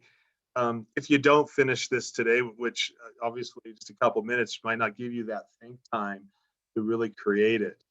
But I'd love to invite you to continue after our talk today, or even when we get to the questions, have a little more dialogue and conversation around it. I'm kind of hoping for some dialogue conversation on my next slide, though, quite frankly.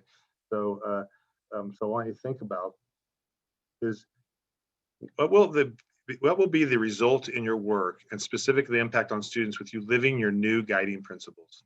When you think about establishing these guiding principles, if I lived them every day, what would be that impact? And what impact will living your guiding principles have on you and your fellow coworkers and colleagues? See, that's something I think that we sometimes forget about. We're so focused on our students and supporting our students, which is absolutely the work, but we also are leaders, and how we go about what we're doing has an impact. It's like that unbelievable.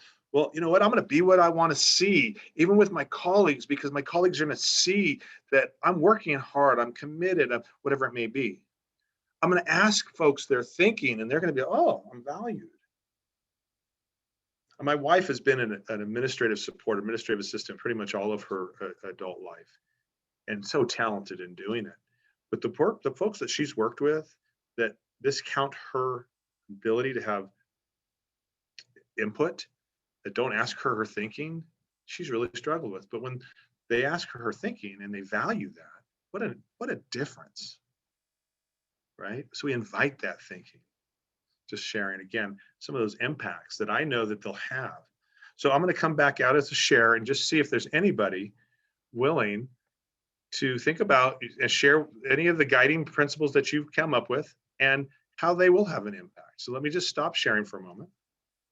And if anybody wants to come off screen, and we lost my wonderful student that was sharing. Is anybody willing to share? Come off and share a guiding principle and how they see it. It'll impact students and/or colleagues. Validate the person even if you do not agree. Right. Well, it'll give validation of some of the things that I come up with. Great. Anybody else? I heard somebody maybe come off. Just jump in. We've got this one in the chat. Leave your idea of where they should be at the door and let them start where they are. So when you're working with people, you don't have to just push your idea, right? Thanks for that guideline. Oh, love it. Others, please share. Jot them down in the chat or come off. I just think it's wonderful. Leave your idea at the door so that you can value and hear others. That's how I took it. I got to think about that. That's inviting the thinking, but maybe even that's going further and not realizing that I can't just push my thinking. Anyone else? Please jump in. I love it. I've loved the shares so far. Okay, well, again, I want to invite you to think about these guidelines, to live by them, to post them. I have my guidelines posted in my office. We have our leadership team's guidelines posted in everyone's office. We post them in the boardroom. So we've given them to our entire district. I've given my personal professional guidelines. We've given the entire district our district leadership guidelines, so that folks will know these are the guidelines we are going to work from. It has such power and value. And matter of fact, I tell people, don't hesitate to call me out if I'm not living my guidelines. You know, that's very powerful, because if you and I'm going to tell you, tell your students, here's the guidelines I live by when I work with you. If you don't feel like I'm doing those, tell me. That's that important. And by the way, they're posted right here, so you can just share. I don't think, Dr. Cutler, you're following that guideline. I go, oh, well, tell me more about that. Help me understand what you're seeing that I'm not doing in regards to that guideline, because then I can learn. And remember, so the guidelines are this plan to help us be in alignment, to help us go in a direction together. Let me go back and share again. And I won't be coming off the share again on today's until we're to the question. Whew. Now the next slide, and I'll be sharing this next slide next week too. Clearly understand what really matters. What does strong leadership bring to an organization? I think about leadership is when you have your guidelines, when you have the components you're providing, we're all leaders, establishing clear, positive direction. When we're working with people and we're clear on our own personal guidelines and we can work with them, I believe it helps create direction, right? Sometimes when you in the bottom of the arrows there, where there's no blue arrow, it's like everybody's just doing their thing. There's no kind of set of personal parameter of guidelines, guiding principles that we live by. But when we start to have our own personal guiding principles, and we then start to share them, we can become more in alignment together. And then when we talk and hold each other accountable for them, it gets us to the top arrow, and we all start going in the same direction.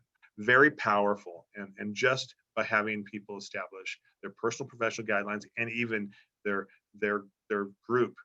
Maybe it's a counseling office. You know, you have a group of 3, 4, 5 counselors with administrative supports, and everybody coming up with their guidelines and sharing them, and then saying our office guidelines when we work with parents, students, and staff it has this type of power to bring alignment into the work. Whew, it's really tough. It really is challenging, and it's good work. I got a question before I move on to my next slide. Has anybody ever heard of tater people? Tater people.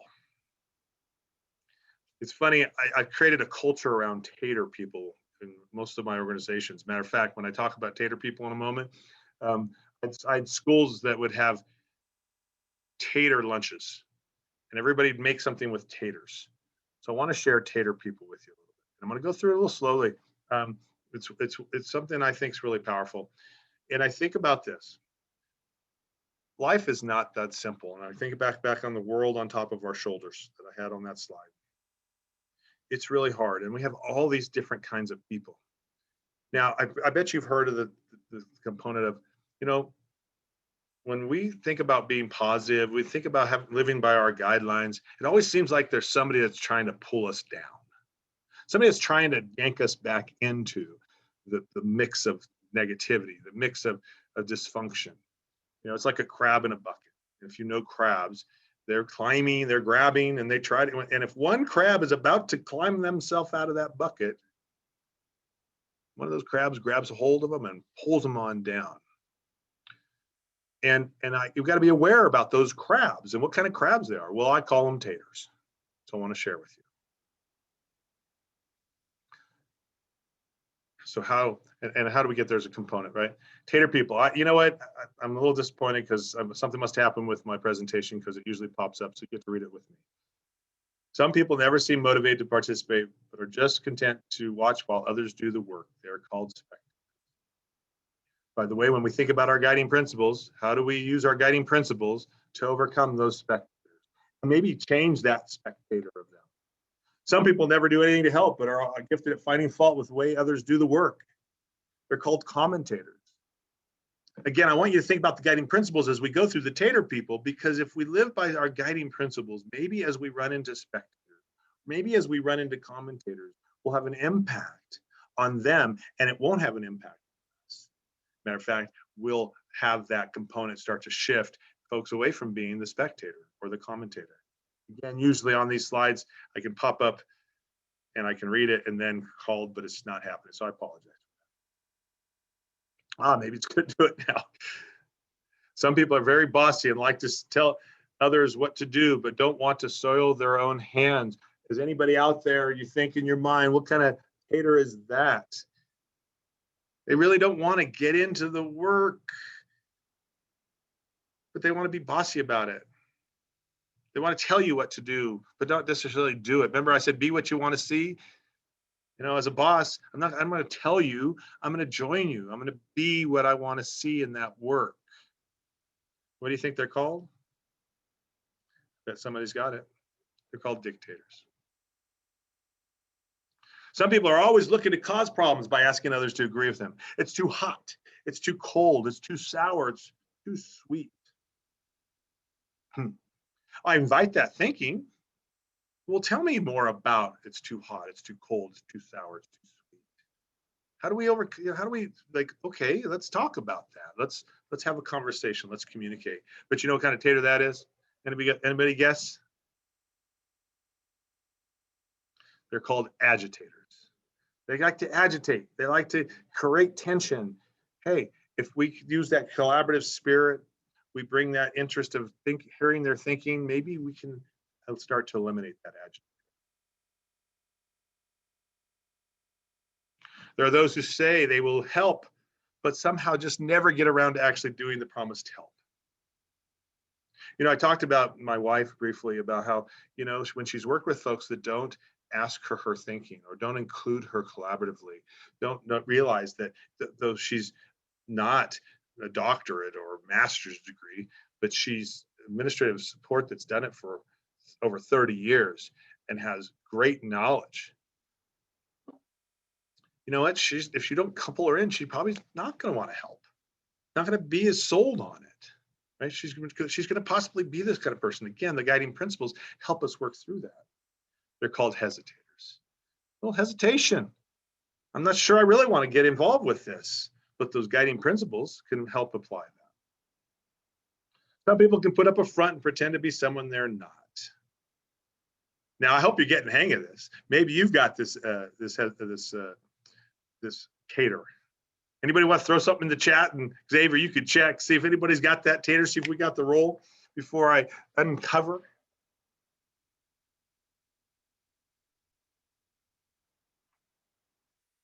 Nobody? All right. We got a shy group today. You know, sometimes counselors are that. They're called imitators. I think somebody put something in the chat.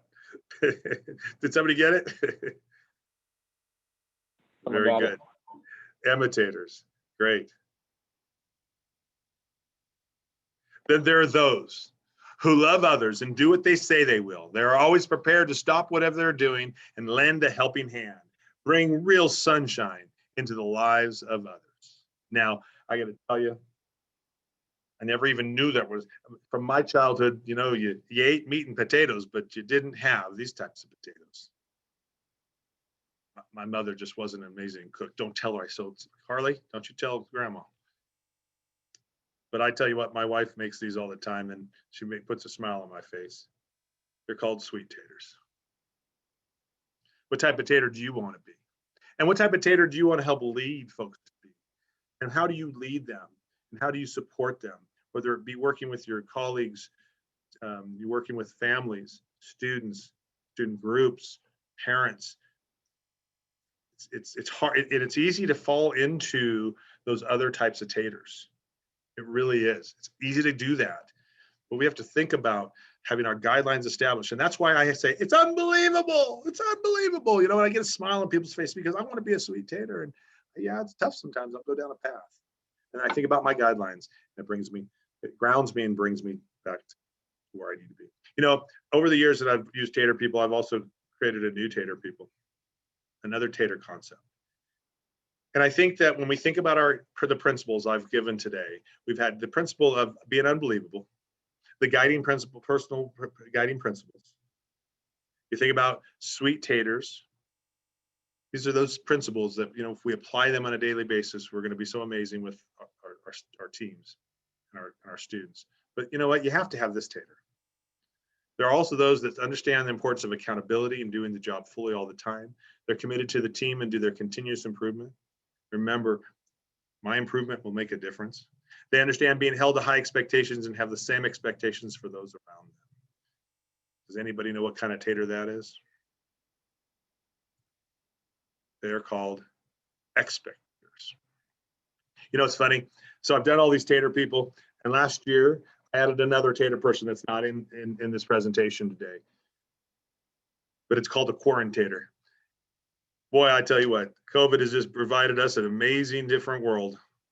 And sometimes having to be a quarantator in quarantine, sometimes it will struggle also with being a sweet tater and an expectator, and having to learn this new world. But I want to challenge us to think about our guiding principles, to think about how we go about the work that we do, how we make every day. And I'm preaching to a group of people that are, when counselors, you're in it because you care about people. You're in it because you care about making a difference in the lives of people.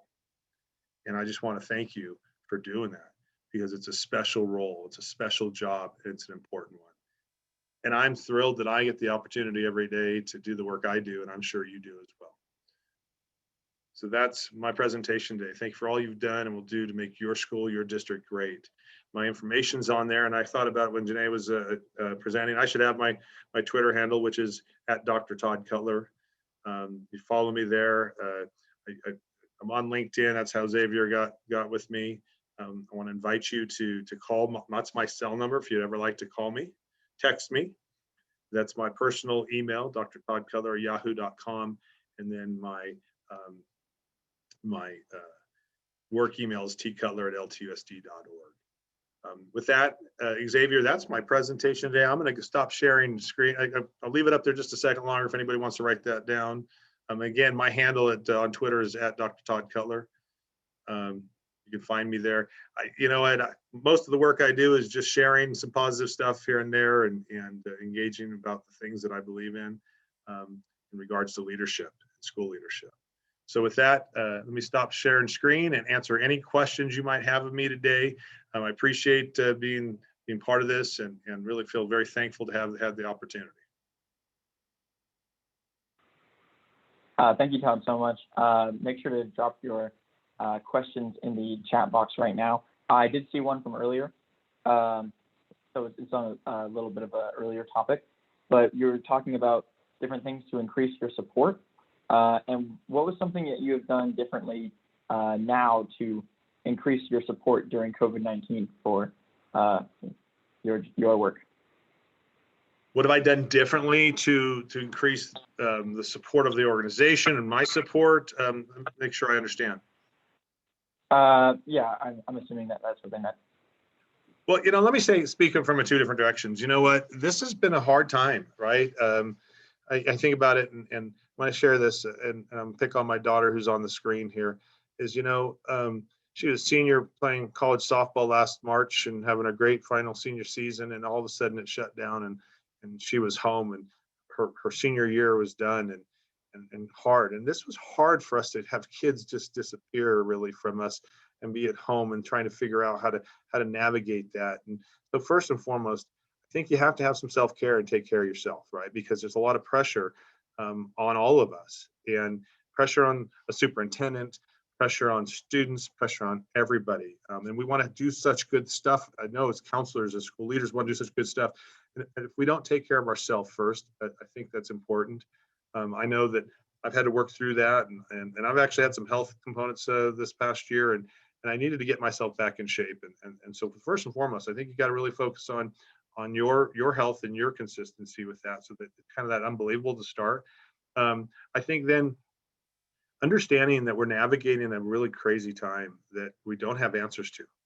And I got to tell you, I get such criticism from all directions on what we do as school leaders, and I think that we have to give ourselves patience, and not get too upset or excited when things aren't necessarily going right, or things or something changes.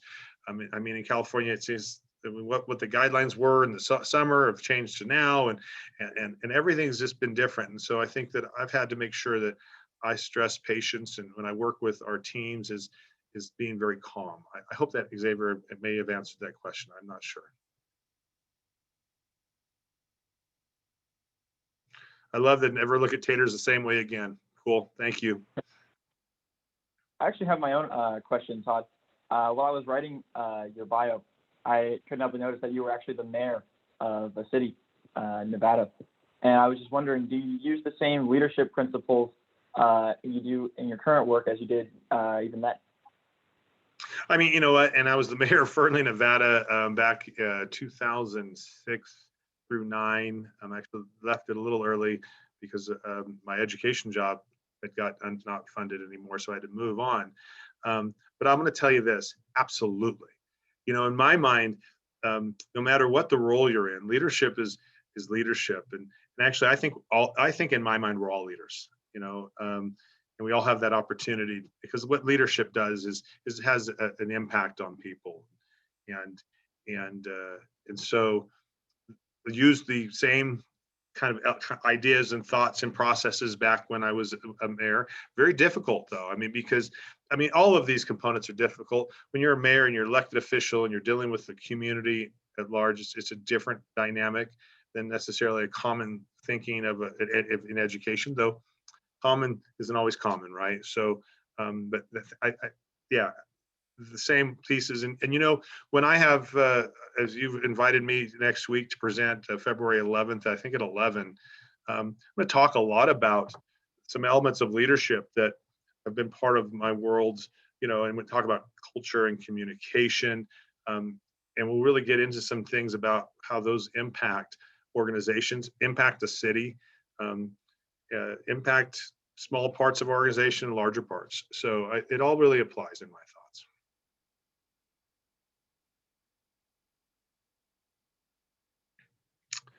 Hey, that was great. We have a musical guest queued up who is going to be performing in about in a few minutes. We have a few more questions, however, to get through. So thank you, Todd. I just saw another one, and it is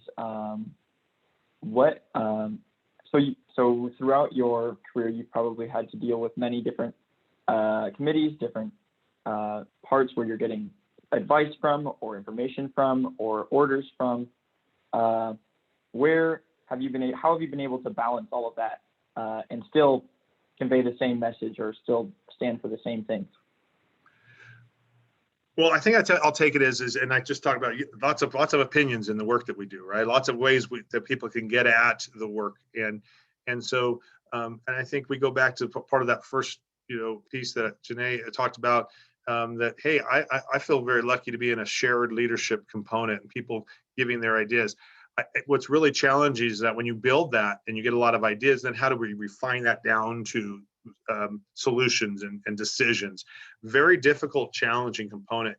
And I think that as a facilitator of conversations, and I'll tell you, and for those out there that are cognitive coaches, cognitively trained on how to guide conversation, really is very challenging to bring those ideas into where people can in essence agree.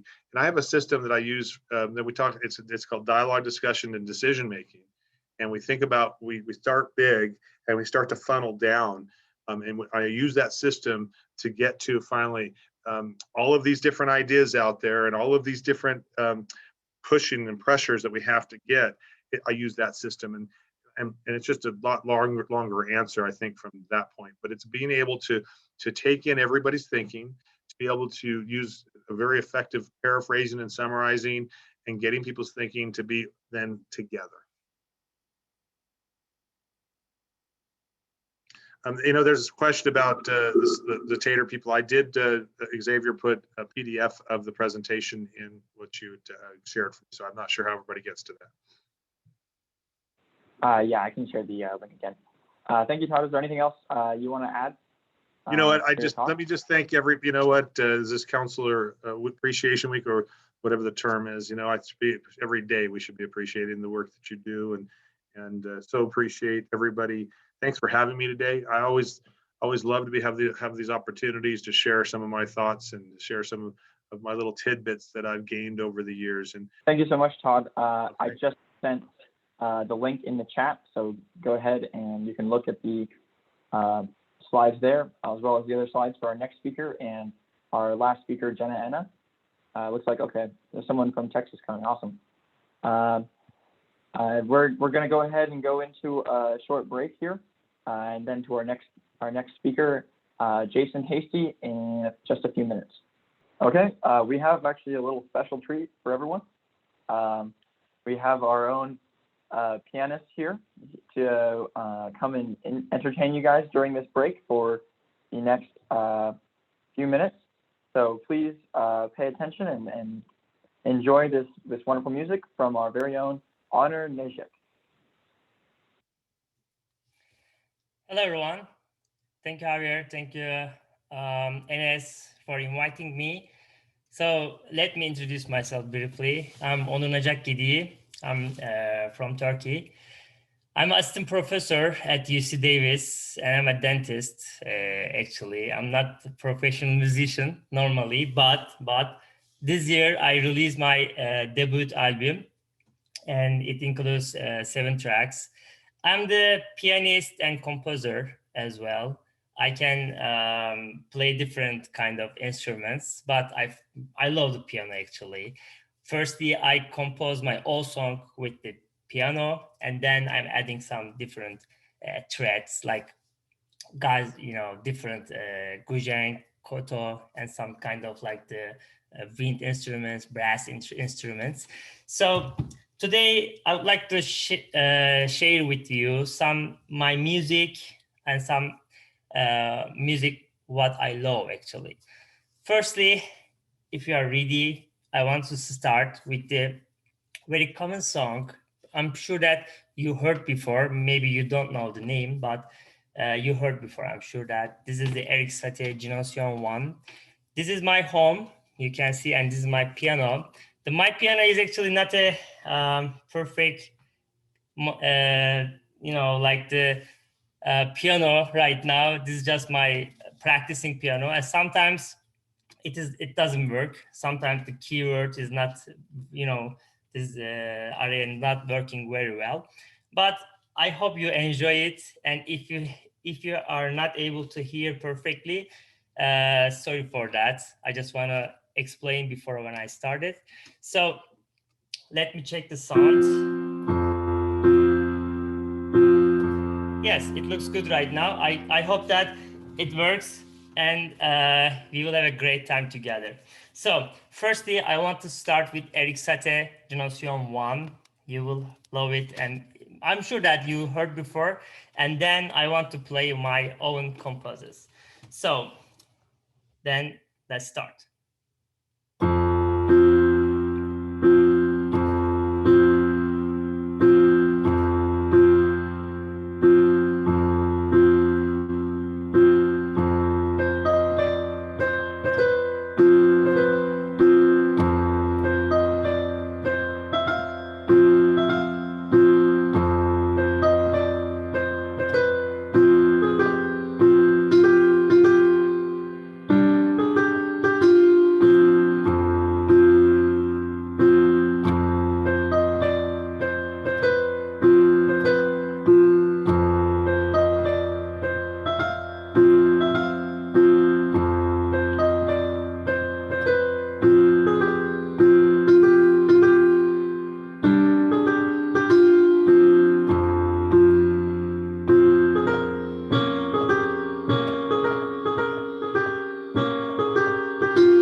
Thanks so much.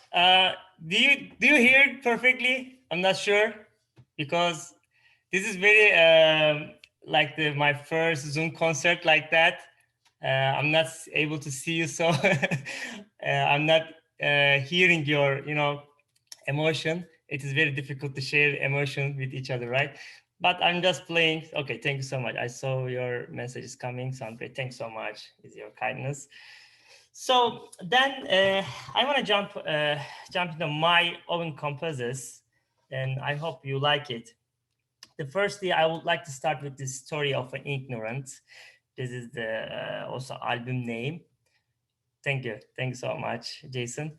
So this is story of ignorant, because why I put this name here, because of the me. I'm not a professional musician, and I never get any education actually. Just I'm playing with my here. So for my ignorance, I'm just sharing the music with my ignorance actually. This is why the name story for ignorance. But I really believe that education training is important, but also something should be here, right? Should become to heart, and some pure inspiration is very important. And if you find the right people to teach you the right way, it is very, you are lucky guy. If not, you are just wasting your time. I know many friends, they have great music taste. They want to jump some musical career, but they never find the right people, and they like feel that, okay, I'm done with the music because of the some educate some like the mentor. This is why I'm trying to encourage people, do it what you have firstly, explore your potential, and then you can get some education, some training. But firstly, you have to try to explore your potential. This is very important. So um, let's play the story of ignorance, and then I have some different some couple more songs. So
okay, thank you so much.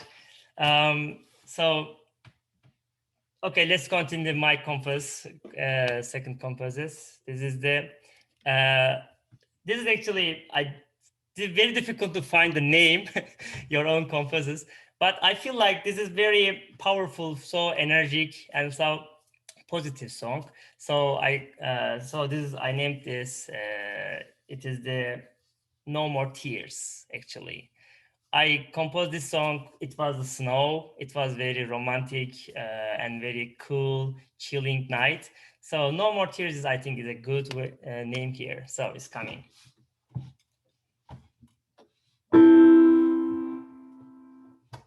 Okay.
Sorry for this. Sometimes because of my keyboard, some noise is going and it really affect my performance. When I not hearing the music, so I'm not feel more comfortable. But it's okay. Just this is Zoom meeting. Everything is like that. Everything is one room, one Zoom every day. So we have. I'm so grateful to be here today with you. Thank you so much, Simit. So let's jump on the. Actually, this is the new composes. This compose is not finished. I'm still working on it, and you are so lucky, guys, to you will hear first time. I'm just joking. So let's start. This is actually not finished. I'm still working on it, but I will release it very soon. I will. I hope you will enjoy it. So.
Okay, thank you so much. um, I'm very happy to share with music with you. So I said that I'm not a musician professionally. I'm just a professor, but I love the music. I love to share and making the music actually.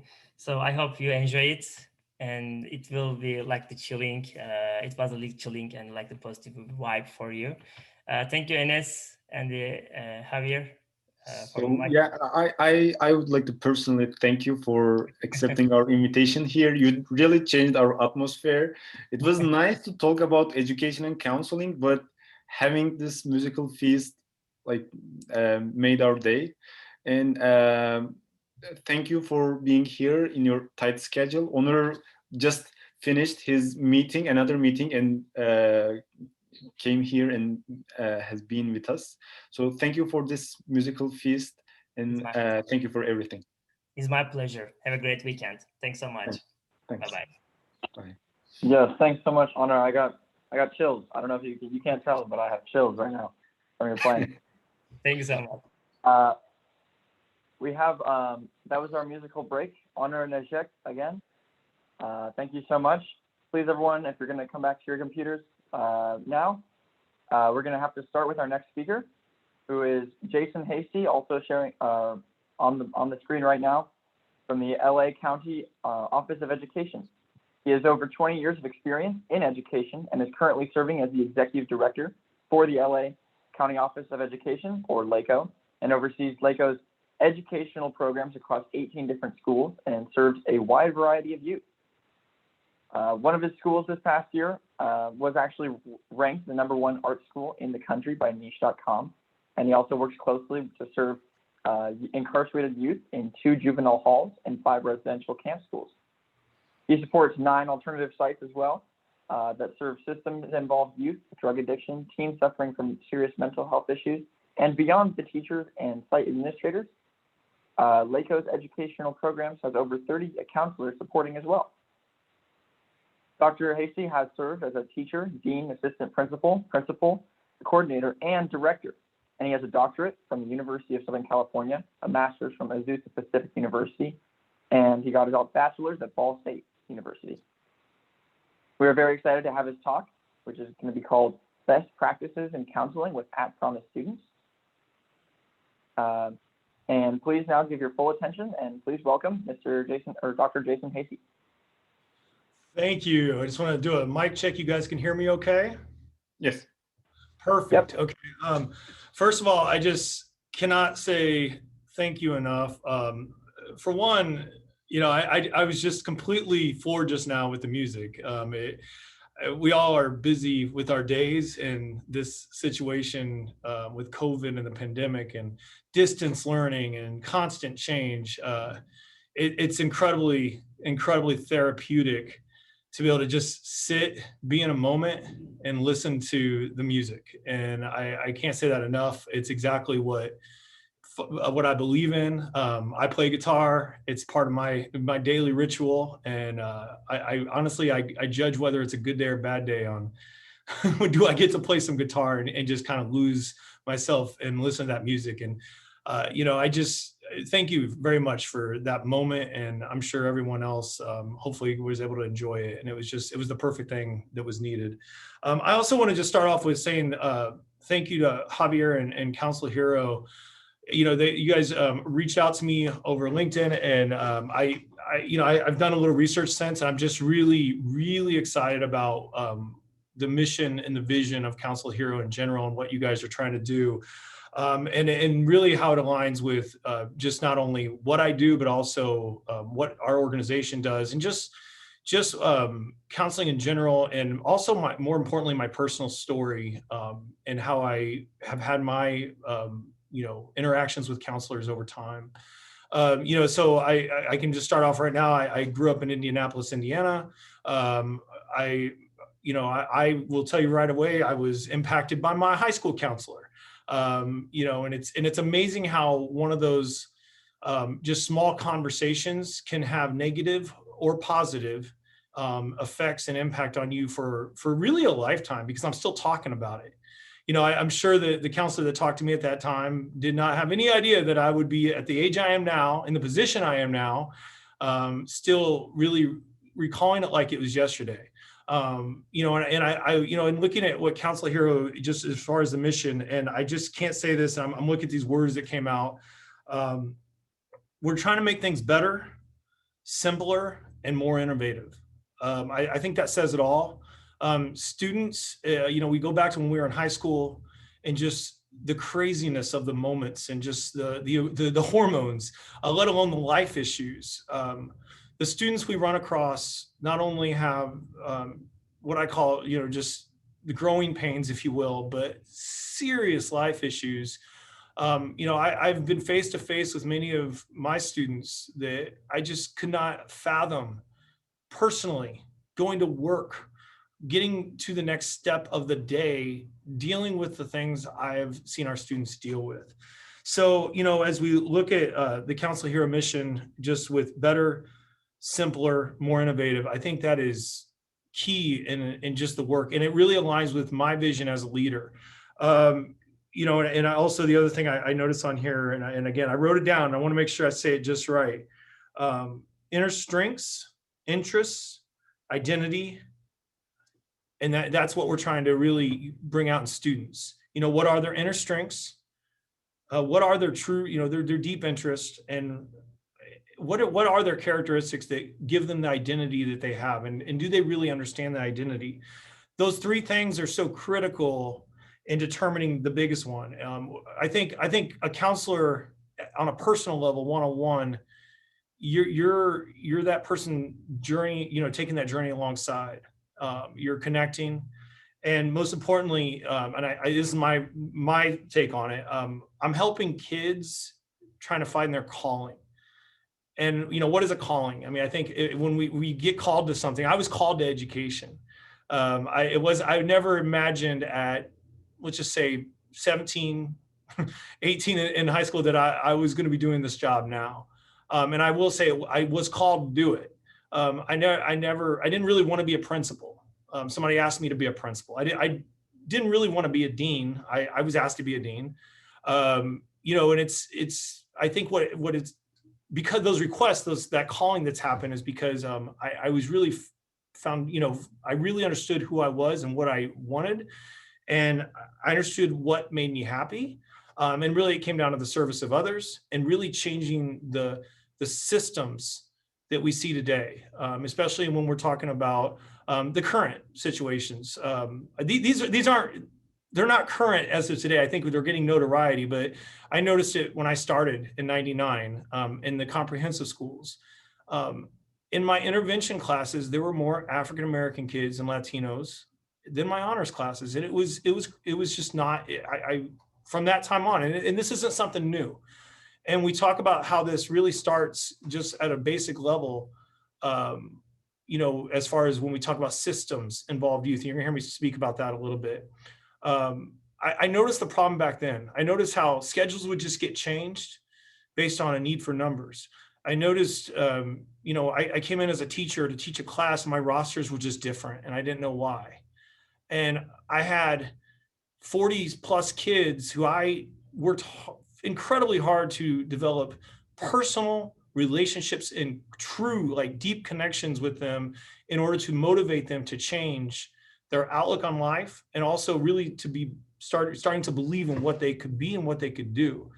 And when I saw the organizational, operational limitations and obstacles that just came out of nowhere, where my rosters changed, and I realized, oh my gosh, I'm 9 weeks in, grades are due tomorrow, I have to make all these changes. And so, it did make me mad, and I got really frustrated with the systems I was engaging with. And so for me, I just really took steps to get the authority to garner the power I needed to really make the change I believe needed to be made.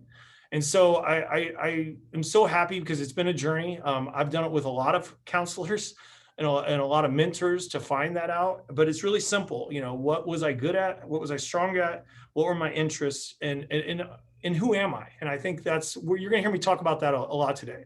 So with that said, USC, you heard the bio. I don't need to go into that. You can look me up on LinkedIn. I got the link right here. But I do want to kind of give you guys some technical support, and I'm going to give you a 20,000 foot view because that's my position right now. But really, and again, back to my calling, this is what I've been trying to do. I've been really looking at these systems and process, and just really thinking about who is journeying with a student, who is in their ear, who is meeting with them, who is engaging them, how are they doing it, and then on top of that, what is the system above that, and how can I organize the system in the best way possible to make that as effective as possible.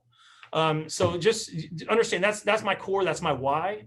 I have tons of stories. I have the students, I remember them by name, and we're all here really to do what I said before and transform ourselves, or be open to transform ourselves in the hope and the effort to transform others, especially the students we serve. So Los Angeles County, slide you see up here, it's a beast. We're one of the largest. I mean, if not the largest. I mean, right there's numbers. I could speak to it. The numbers you see here are really 80 districts. So we have 80 different districts in Los Angeles County. We have unified, we have elementary, we have 80 superintendents.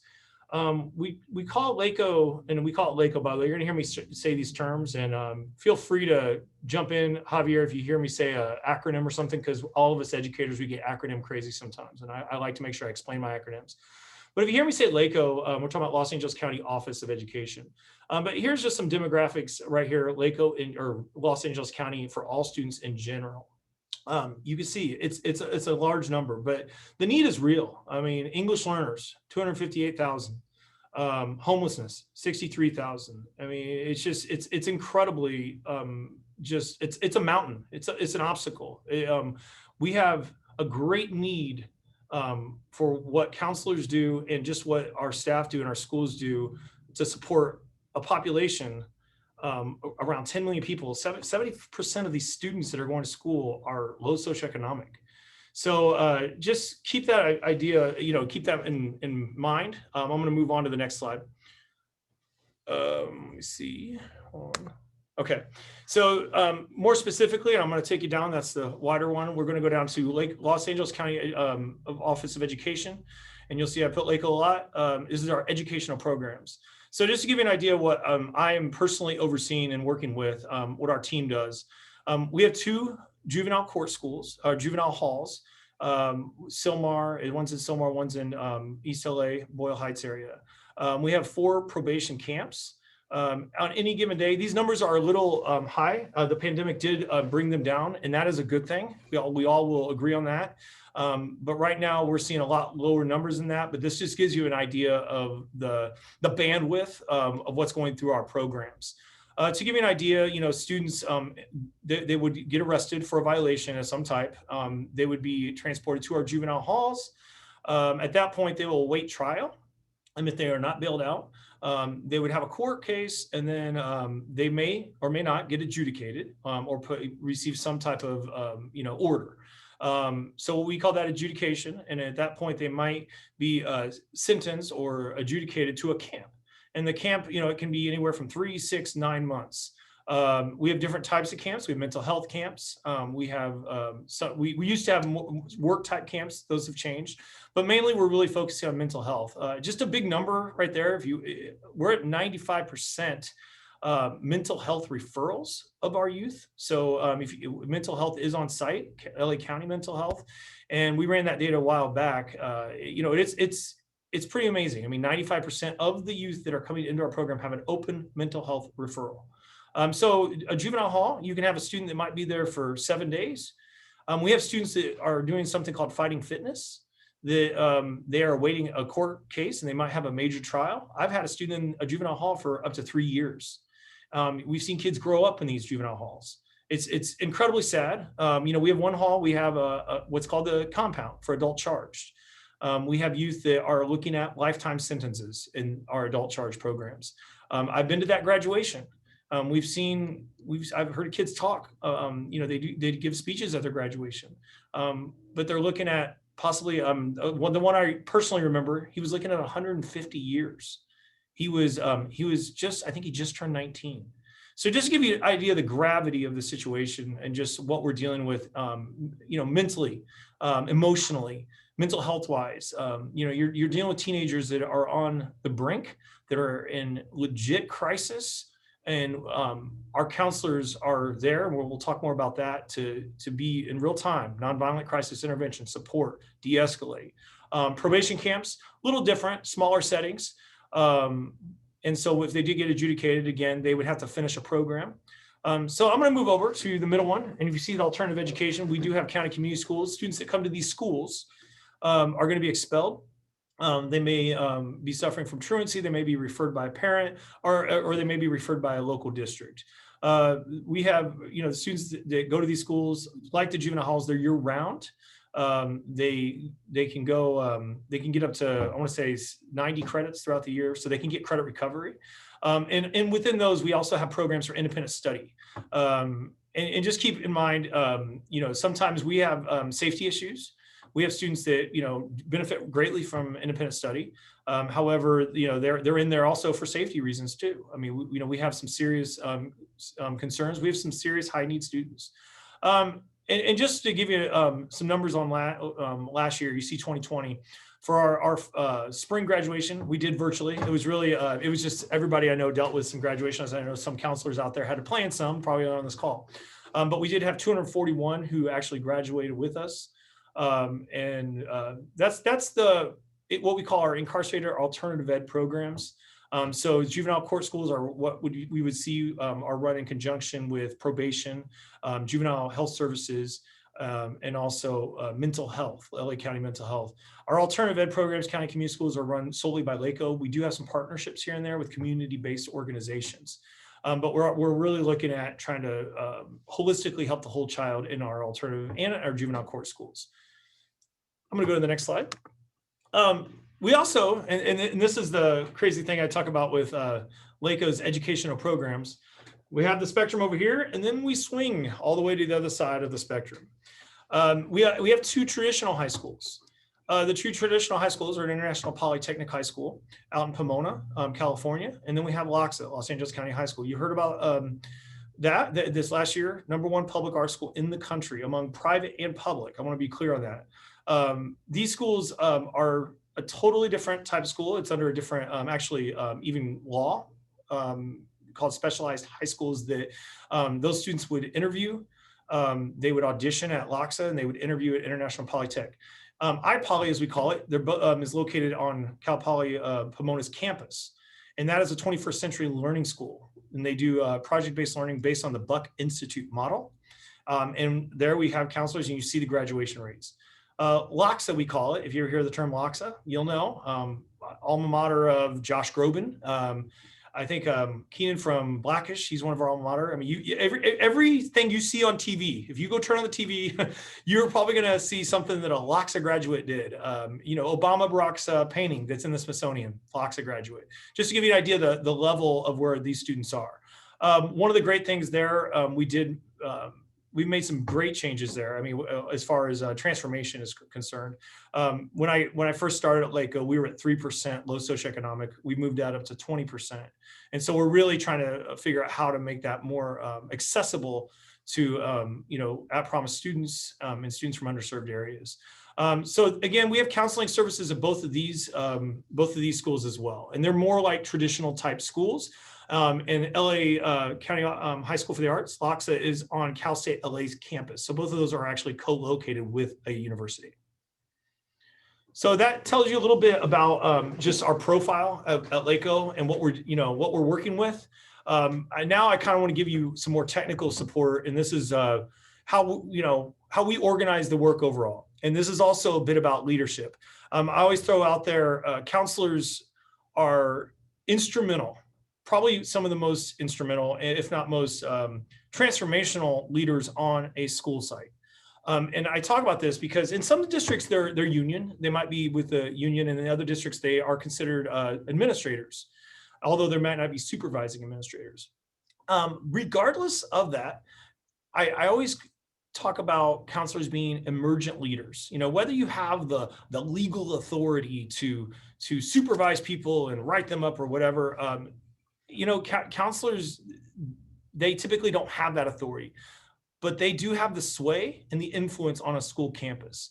So I can't say that enough, the role of counselors. But if we break up this work and we're talking about a counseling program, and again, you've seen our wide array, our wide spectrum of what we're dealing with.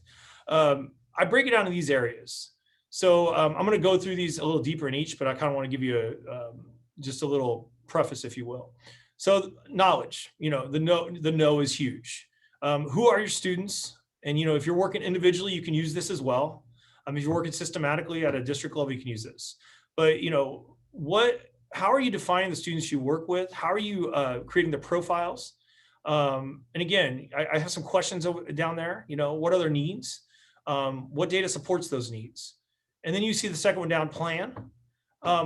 what is your overarching plan, not just district-wide, but you individually and at the site level, like, you know, and is what you are doing and your day-to-day work aligned with the site, aligned with the district. So you got to make sure that plan's really clear. You know, if you go to the CounselHero website, you'll clearly see, you know, they have their vision, their mission, and they have their objectives. They're very deliberate about what they are doing on a day-to-day basis. So you as an individual, as a school site, as a district with the counseling program, need to consider that as well.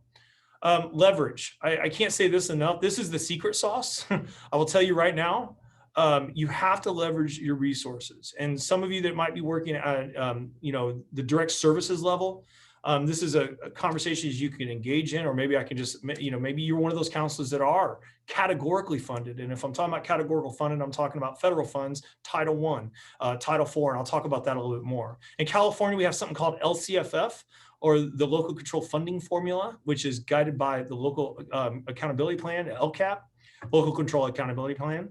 And then, of course, you want to leverage with MOUs. Memos of understanding might be something you need, whether it be with your collective bargaining group, the union, because you might have a different type of working conditions, and that needs to align. Those collective bargaining agreements should align with the services you're going to support at the counseling level, whether it be school-wide or individually, such as ours or other things like that. Other parts of those MOUs will connect with the no. You see that mental health. You got to make sure if you're going to bring in auxiliary services, you better have some agreements in place. And those will need to be in place. You just can't let anybody come onto your site and start working with kids. So, you know, understanding the technical pieces are huge. And that's really the secret sauce, you know, making sure there's funding, sustainable, and we're also just protecting the liability of you personally and the organization. The fourth one down, tools, huge. You got to have the right tools. And we'll talk about our tools a little bit, but if you don't have the right tools to do your job, it's going to be a mess, and people will be using the tools they need. They will get the job done, but they'll be using the tools they need. And I know this even from the teaching experience. My background is teaching. We didn't have a grade book. Guess what? I made a grade book, or I got a grade book, and I used the one I could get. You know, so we just got the job done, and we wanted to do it right, and we wanted the best we could get. Why? Because we wanted to serve our students the best we could. So implementing those tools and effectively, you know, utilizing them is huge. And then you get to that last part, organize. You know, how are you organizing your day-to-day work? How is the school organizing the counselors, plural, day-to-day work, weekly, whatever, you know, monthly, quarterly, annually? You know, and also, what does the workflow look like? You know, you might have the duties here, but what does it look like from a student's perspective? When I come into the school, when I get referred to a service or any type of, you know, counselor, what's my path? What are my choices? Those concepts need to be mapped out, and everybody needs to be in agreement on what that looks like. So I'm going to go right here, and you see know your students. And I put this quote on, it's in my signature. You know, I think this is a wooden quote. They don't care what you know, and you know this as a counselor. They really don't care what you know until they know that you care. I mean, you as a counselor are the #1 engaging person on that site. And I think if we cannot get a fundamental collective agreement, we're all going to have this collective agreement that we care about students, and this is how we show them we care. And we do it consistently, and we do it equitably, and we're doing it all the time. I mean, it's just, I can't say it enough. You got to know your students. You got to show them that they care. And, you know, not all of us are, you know, interpersonal. We're not all intro or extroverts, right? Some of us don't know how to build relationships. Those are actual skills, just like teaching and good instruction. We have skills. Some people, it comes naturally. So, you know, this is a piece you gotta really focus on. You know, how are you developing those relationships? So, you know, I want to take time too with knowing your students. If we're talking about at promise, and that's what we're focused on, because that, you know, who are at promise students? Why do we even call them at promise? You know, because we have a true fundamental belief as an organization, as an individual, as a group that, you know, they're gonna get better, they're gonna be better, and we're gonna get them there. We're gonna be alongside them. But you know, knowing who they are, knowing their stories is really huge. You know, there are low socioeconomic. They're having issues paying bills. You know, they don't know how to get the services, even though they've been offered. Or they don't have the capacity to do so. They might not have that laptop. You know, they have a probation officer. You know, they may have spent the weekend in jail. One of my students, you know, when he didn't come to class, one day he told me, you know, I'm like, why aren't you coming to school? His name was Jose, I'll never forget. And he's like, cause, and it was 3 excuses. I'm driving my mom to jail. I had to work, or I was too hungover to come in. I mean, and this was the reality. And, you know, when I heard that, my emotions overtook me. I did not react. And I knew I couldn't react in that moment. So, you know, so understanding At Promise Youth and just and really taking a non-judgmental approach to it is so key to developing those relationships. Know their data. I mean, we do case studies. We look at students individually. I think a lot of counselors, like, we're working with that kid in front of us. We do the case study. We know their problem because they have a case-by-case need. You know, they miss this too much of this 9th grade English class, so we have to support it in summer for this. But, you know, that's a huge piece. But you got to bring that to a level of triangulation and making sure that that's not the only piece you're looking at. So student surveys, you know, have you conducted the focus groups? Have you had the staff surveys? I'll tell you right now, counselors, and you've all had those situations. What do the staff think about your kids? You've been advocating for them, you know, and there are some staff that have a perception or just a general outlook on their students. And, you know, and that comes back to that emergent leadership, but having that data in front of you, what the complete staff looks like is key too. So pay attention to the data. And I always throw this out there. If you're going to know your students, we're not looking at one piece. Triangulate. If you tell me, I talked to Johnny, okay, what's Johnny's scores? How does he compare to the rest? We always got to look at 3 or more pieces to really start making some choices or really start figuring out where we're going to go next. So triangulation is at minimum, the minimum thing you should be doing when you're really working with students. And of course, the big one, and I said it before, I didn't judge Jose, you know. He had a 30, I remember the day he showed up to my final, and he had a 32%. And I laugh. I mean, we had a good relationship. And I'm like, Jose, why are you here? He's like, you have a 32%. And he's like, and I go, and that's all I said. I didn't say you're a bad student. I just asked why, you know, you have a 32%. We'd always have these quiet conversations. And he just looked at me like he needed a full mustache, 15 with a full mustache.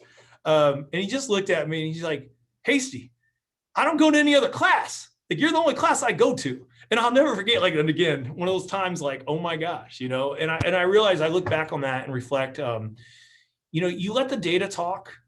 This isn't about you. We are only coming from a place of care and support. And, you know, when you're not sure what to say, don't talk, just be there, be present. But the data is the data. I know many of you have probably been yelled at, you know, you give that transcript out, you know, that's the data. They take it out on the counselor, you know that, and they want to go talk to that teacher. They want to get the parent to call, you know, so, but we always take it back to the data, you know, and then we come back, we always go back to solutions. So let me, hold on a second. I'm trying to go to the next slide. Okay, there we go. So getting more technical, this is the planning.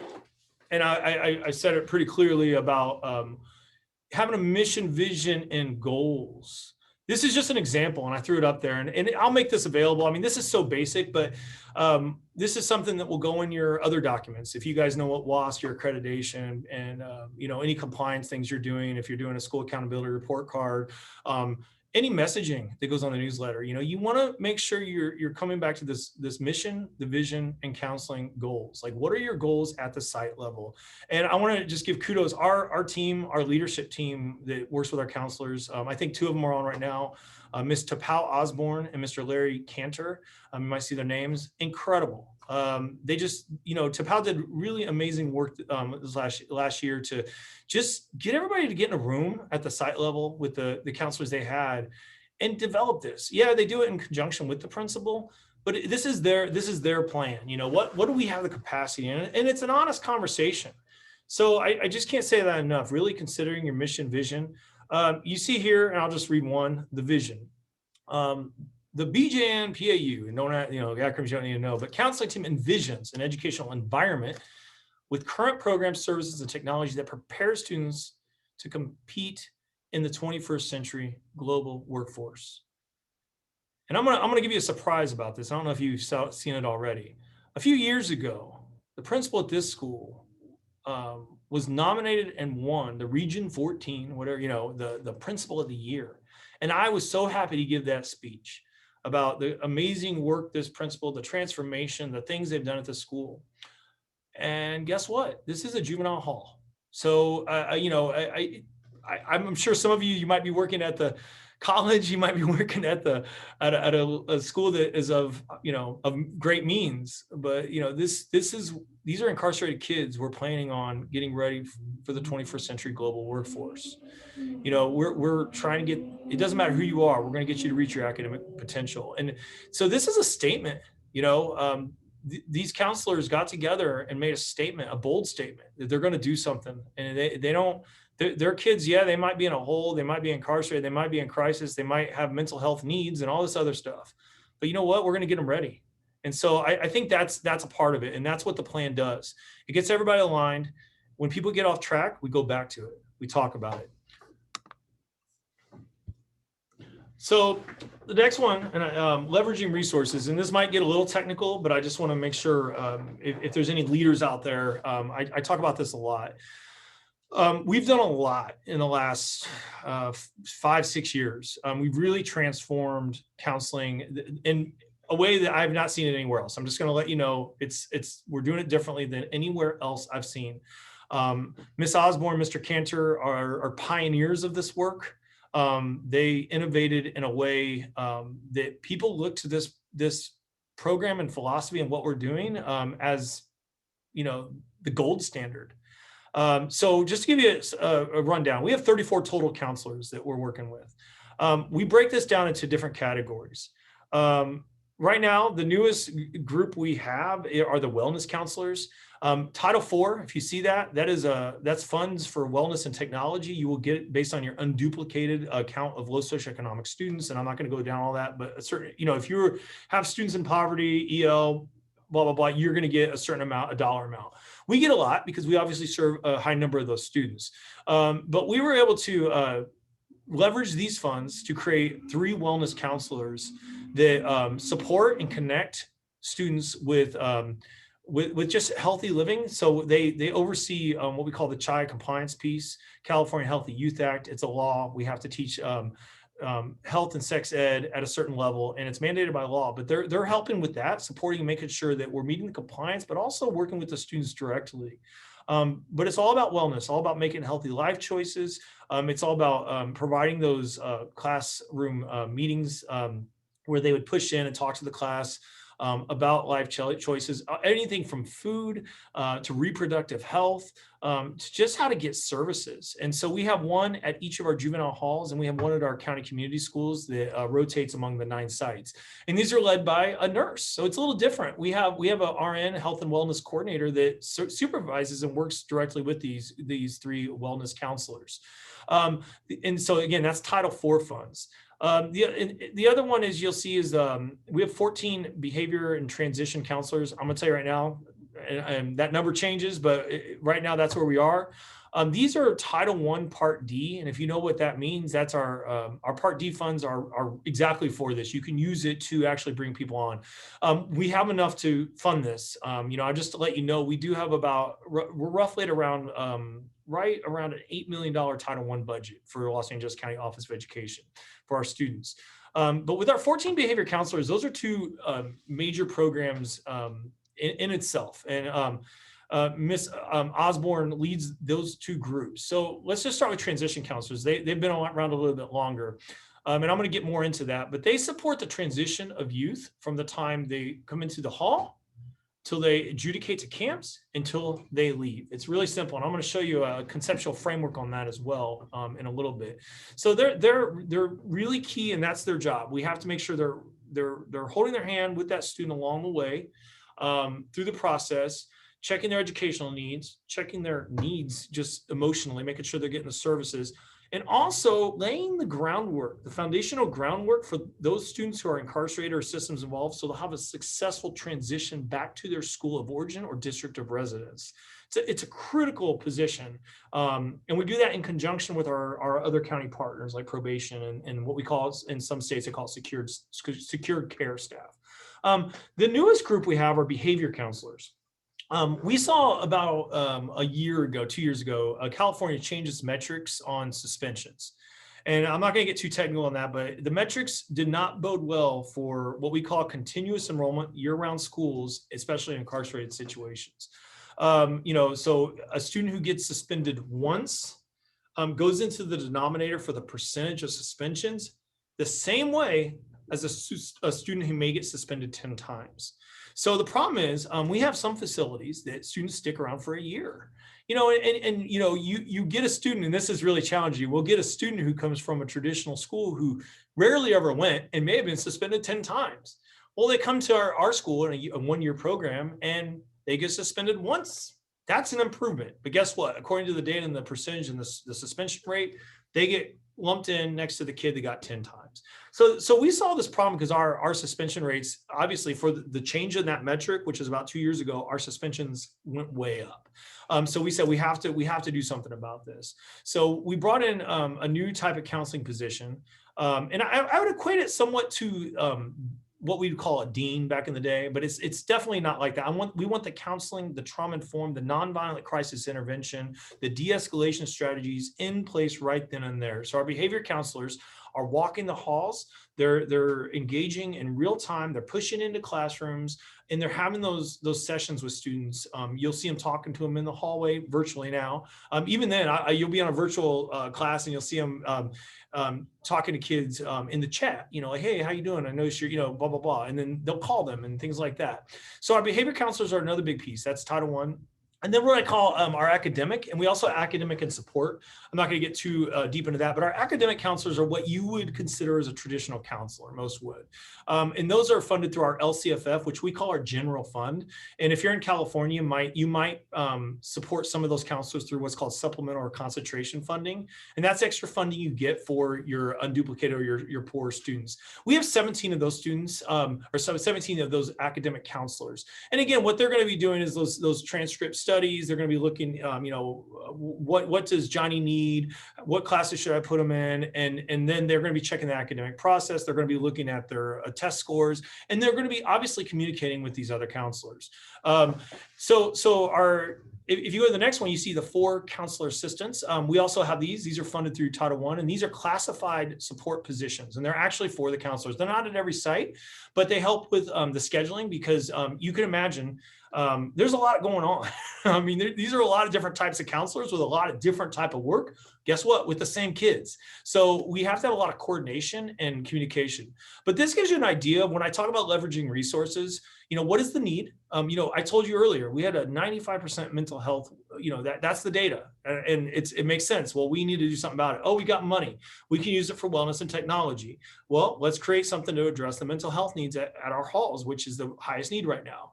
And so we were able to leverage that. And same thing, we had suspensions, we had issues, and the transition counselors, the reason why is because kids were getting out of our camps and halls. And guess what? The schools wouldn't let them back. You've probably seen those kids yourself. They come out of a detention camp or whatever. The principal doesn't want them back. So we created a process based on it because kids were just disappearing. They're falling through the cracks. So these transition counselors that's their sole function, is to make sure those kids transition successfully back to the schools. And again, I just can't say that enough. So LCFF, in Part D. So again, we'll do the Q&A if you guys have any questions about leveraging resources and how we do that. But this is what the slide's about and what you can do with that funding. Okay, really quick, the tools. And I think I had 12, 15 to 1. So if I go over, let me know. And right now I'm in presentation mode. So you might need to jump in and verbally, Javier. Okay, so the tools right now. We're using ARIES. In California, I want to say probably 60% or more of our districts are using ARIES, and that's our student information system where teachers are going to take attendance. I hope I'm not everybody should understand. All counselors should be experts at this. They do the scheduling through this and all that. The difference for LACO, and this is when I talk about the right tools, we have an amazing, amazing technical support group. We built our own database, and it's called Educational Passport System. And right now I just have this quick screenshot, and you'll see that it has a little passport. But these are some of the things that you'll see that if you were to log into this educational passport system. And you also, I'm going to tell you how this interacts with other areas. So we built this because we didn't have a repository. When kids are transitioning, when kids are foster youth, you know, many of you, if you've dealt with some of our At Promise students who are coming from sometimes 7 different high schools, I've seen it. I've seen 7 different high schools. I know all of us probably have that have dealt with some of our At Promise students. Well, you're calling districts, you're making all these requests. It's a nightmare. I mean, and then, you know, I'll never go back to one of my other students. He was a 9th grader in one of my programs. He was a 9th grader for 6 months. Well, guess what? The transcripts came in one day. He turned into an 11th grader. It was terrible. I mean, you know, so he had all this time in my all-ed program because we didn't get the transcript. So this, we did is create an educational passport system to really remedy that problem. So all of our individual learning plans for our students are put into this database. And additionally, we have MOUs, back to that leveraging, MOUs with our all our 80 districts where we can do data sharing of our students. So if you're a counselor at the local high school down the street from one of our camps or whatever, and the kid goes there, that counselor or whoever the person is at the site can go in and find, you know, Johnny's transcripts. He finds everything they need right there. And guess what? They can see their individual learning plan that has their goals, what conversations have happened. I mean, it's pretty amazing. So moving on to the next slide. Sorry, it came out a little weird, but organize the work. This is just a more of a working tool. You see here what we've done. We create clarity for our counselors. We have conversations with them. Miss Osborne, one of my team members, did this in conjunction with the counselors. We really just wanted to break down the work. This is only a small part of this document. If you went down, you would see weekly, monthly, quarterly. So I just want to make sure, you know, this is what when I talk about organizing the work, these are the duties. Like, what am I supposed to do daily? And, you know, and are you really framing that for everybody? And do you personally understand? And is that something that's understood throughout the district? And then, of course, conceptualize the workflow. This is huge. What is the pathway? I'm not going to go into too much detail, but this tells you, like, this is a process. I've talked about the aftercare process, and you're like, what the heck's the aftercare process? Well, that's the aftercare process. We mapped it out. We know when a student arrives, when they come in. I know what that IMDT is. You may not, but that's a multidisciplinary team meeting. We get everybody in a room. We're going to have that meeting. We're going to talk. We're going to set goals. And then, of course, we have our transitional team meeting when the kid's getting ready to transition out of a program. And you can do this at a traditional school. This is the same process that could be used if kids are going into a college program. Right now, we're working with Naviance. I noticed CounselHero has a lot of the same tools. You know, what's the database? Well, what's the process? The other thing, too, is when students get released or leave, are we following up with those kids? How are we doing that? How is that documented? What is the data we're looking at? So this whole process is one. I've shown you the duties, but on top of that, when we're talking about organizing and conceptualizing the workflow, there's also an audit to this. You know, we go back and we check, did you actually call on the 3rd day that student was after they were released in the 30, 60, 90 to confirm that the student was actually enrolled? Okay, finally, I'm just going to review quickly. And again, this is for you guys to use. Simple. I'm going to say, you got to know your students. You got to have a plan. It's got to be clear. You got to leverage your resources. You got to have the right tools, and you got to organize the work. So again, I want to thank everybody. Thank counselors. This is the month, National Counseling Month. It's amazing. You guys do great work, and I want to thank CounselHero for allowing me to talk. Thank you. Thank you so much, Jason. Now we have our Q&A. So make sure to drop any questions you have in the chat.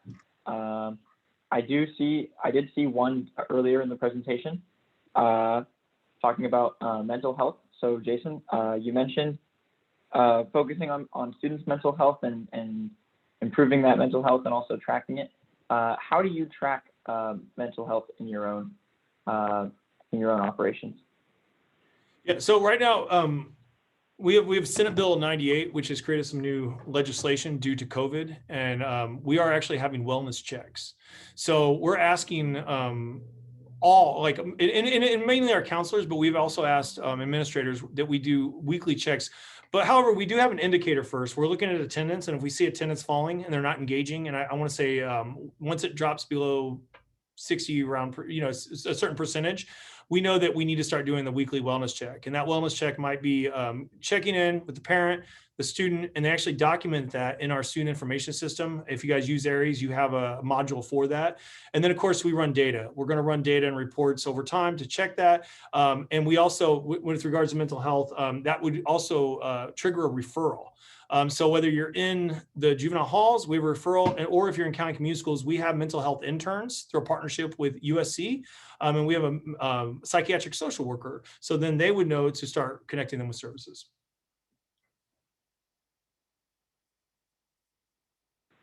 Oh, amazing. It looks like we don't have any more questions, but thank you so much for joining us, Jason. And we're going to keep this moving along. Thank you, guys. Our next speaker is now Michelle Bizeau. I'm excited to introduce her. She's an educational and wellness advocate whose life's work has been ensuring individuals with access to quality academic and support service programs that empower them to educationally thrive and experience their lifelong success. She has over 16 years of experience as a counselor, a learning specialist, school administrator, and in a variety of public and private K-12 and university settings. And she knows the importance of finding the right cultural fit for professional success. Now she oversees a high school, and Michelle continues to prioritize student access to counseling and advising support to ensure that students are well-rounded citizens capable of meaningfully engaging in our ever-changing world. Her talk is called Finding the Right Professional Fit, Public versus Private Counseling. And now please all welcome and give your full attention to Michelle Bizeau. Thank you. Hi, everyone. Yes, thank you for having me. Hopefully, some of you at least find some value in my presentation. So today I'm going to talk about something that when I started my initial career as a school counselor, I didn't even consider some of these things that I'm going to discuss now that I know now. So hopefully I can help you guys find your best fit.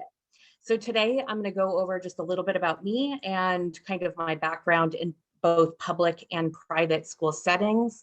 We're going to look at kind of the differences between public and private schools, the education and training requirements for both settings, what to expect when you are a school counselor in both of these school settings. There are some unique differences that we'll go over.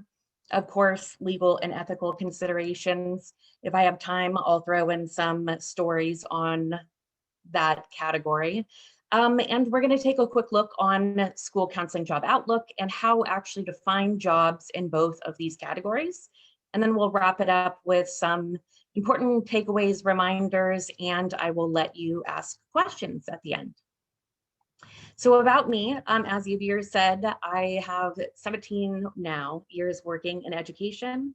I started out in a public school district where I completed all of my interning and hours in a public school setting. I was lucky enough to be offered a school counseling position when I was still in grad school, so I was able to finish out the large majority of my hours as a school counselor and getting paid for that, so that was really nice. I also took over the school, the district Section 504 coordination and put together their policies and procedures. I eventually ended up in the Bay Area where I took on a role at a private setting, and this was a parochial, so a religious-based school setting, and I built programs for students with disabilities and became an associate head of school in that capacity. And now I am head of a high school. And for the last 3 years, I have worked at Stanford University as a senior learning specialist. So I really have that unique experience of getting to work kindergarten all the way up to doctorate students, law students. I work with the students that are in residencies and fellowships at the hospital.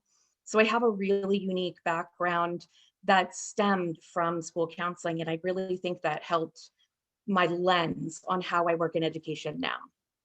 So there are two main types of school settings. And within one of the school settings, I'll break it down a little bit. But in the public school setting, which most of our speakers today are involved in public school settings because that is the large majority. But these are free school systems that students can participate in. That's not only kind of your local geographic public school district, but charter schools that are kind of branches off that stem from generally public school districts. There's also private schools. These are generally tuition based, meaning families are having to pay, in some cases, a substantial fee to send their student to these schools. There are religion based schools, and there are also independent schools. Those are actually two key differentials. Both of those programs tend to be very much college prep. So even if you start out in kind of the kindergarten, the parent's expectation and the progress of the grades is that the expectation is that the student will then go on to college. So there is pressure in that regard. Some independent schools, along with just being that typical college prep, can be really targeted to specialized populations. So based off of specific academic need, based off of learning differences, there are some schools for autism spectrum disorder, vision, and hearing. So sometimes these are really very specific fits for students that really thrive in a dedicated environment for them. There's also some schools that are language specific. So in the Bay Area specifically, we have French International School, German School, and I believe there's a K-8 even that is Spanish Immersion School. So there's a lot of varieties in these settings that maybe you could actually identify that working in these environments might be the best fit for you. I do want to mention, though, that this information is based off of my experiences, my peer experiences, and not based outside of California.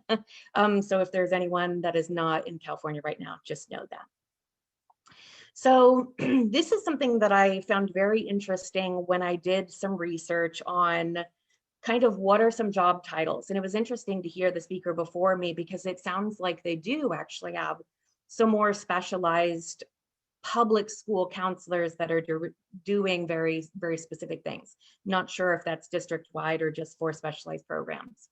But when you look for jobs, you tend to see the school counselor role. Like when you look at EdJoin, it's pretty much that staple. It's pretty much in that universal classification. Sometimes you'll see a guidance counselor. I think that was, kind of in the olden days type thing, but those are two typical things that you see when you're searching for jobs and you're seeing job postings. On the other hand, in private school settings, there's a lot of variation. It's everything from school counselor to guidance counselors, college counselors, wellness counselors, social emotional counselors, academic counselors. There's even this category of advisors where it's someone that doesn't technically have the traditional path in the educational pathway that we have that gets them that specialized credential. So legally, they're on the easier end to call themselves an advisor as opposed to a counselor. And then there's this kind of new term that's post-secondary. So I've seen post-secondary counselors and advisors, but just kind of keep these in mind on when if you are searching for jobs, that it may, in search engines, you may need to branch out and kind of target areas that you want to focus your energy on. So qualifications, and you'll see my next slide after this, really the qualifications, whether you're working in a public or private school setting as a school counselor, in the state of California really should be the same. You should have the standard curriculum-based minimum of 48 semester units. I know my program was more for some reason, but this is the kind of staple for California. Everyone has to do the completed practicum hours and specialized fieldwork hours working in two different school settings. 800 hours you have to clock with at least 200 at minimum in one of the kind of target areas that you spread over your 2 times. So that being said, I did a search yesterday in planning for this. And this website that I kind of stole screenshots from is the California Association of Independent Schools. And the reason I'm pointing this out is because I just went over that there technically should be the same criteria for someone to work as a school counselor and provide counseling services in a school setting. So this one that was actually just posted yesterday, they have the job title of a school counselor, but yet if you look at the qualifications, it actually says that a PPS credential or license is preferred. So not required, but preferred. And so kind of keep that in mind, because this really kind of means that someone doesn't exactly know what job they're kind of searching and job that they're posting, and kind of the criteria that you are really going to be responsible for as a school counselor. And they may be kind of looking for some skills that you actually don't have or can't legally do without additional training. So job duties could look dramatically different in a public school setting and a private school setting. And I want to mention again, these are kind of typical. This is not be all end all, but I do talk to a lot of school counselors and administrators in both the public and private school setting.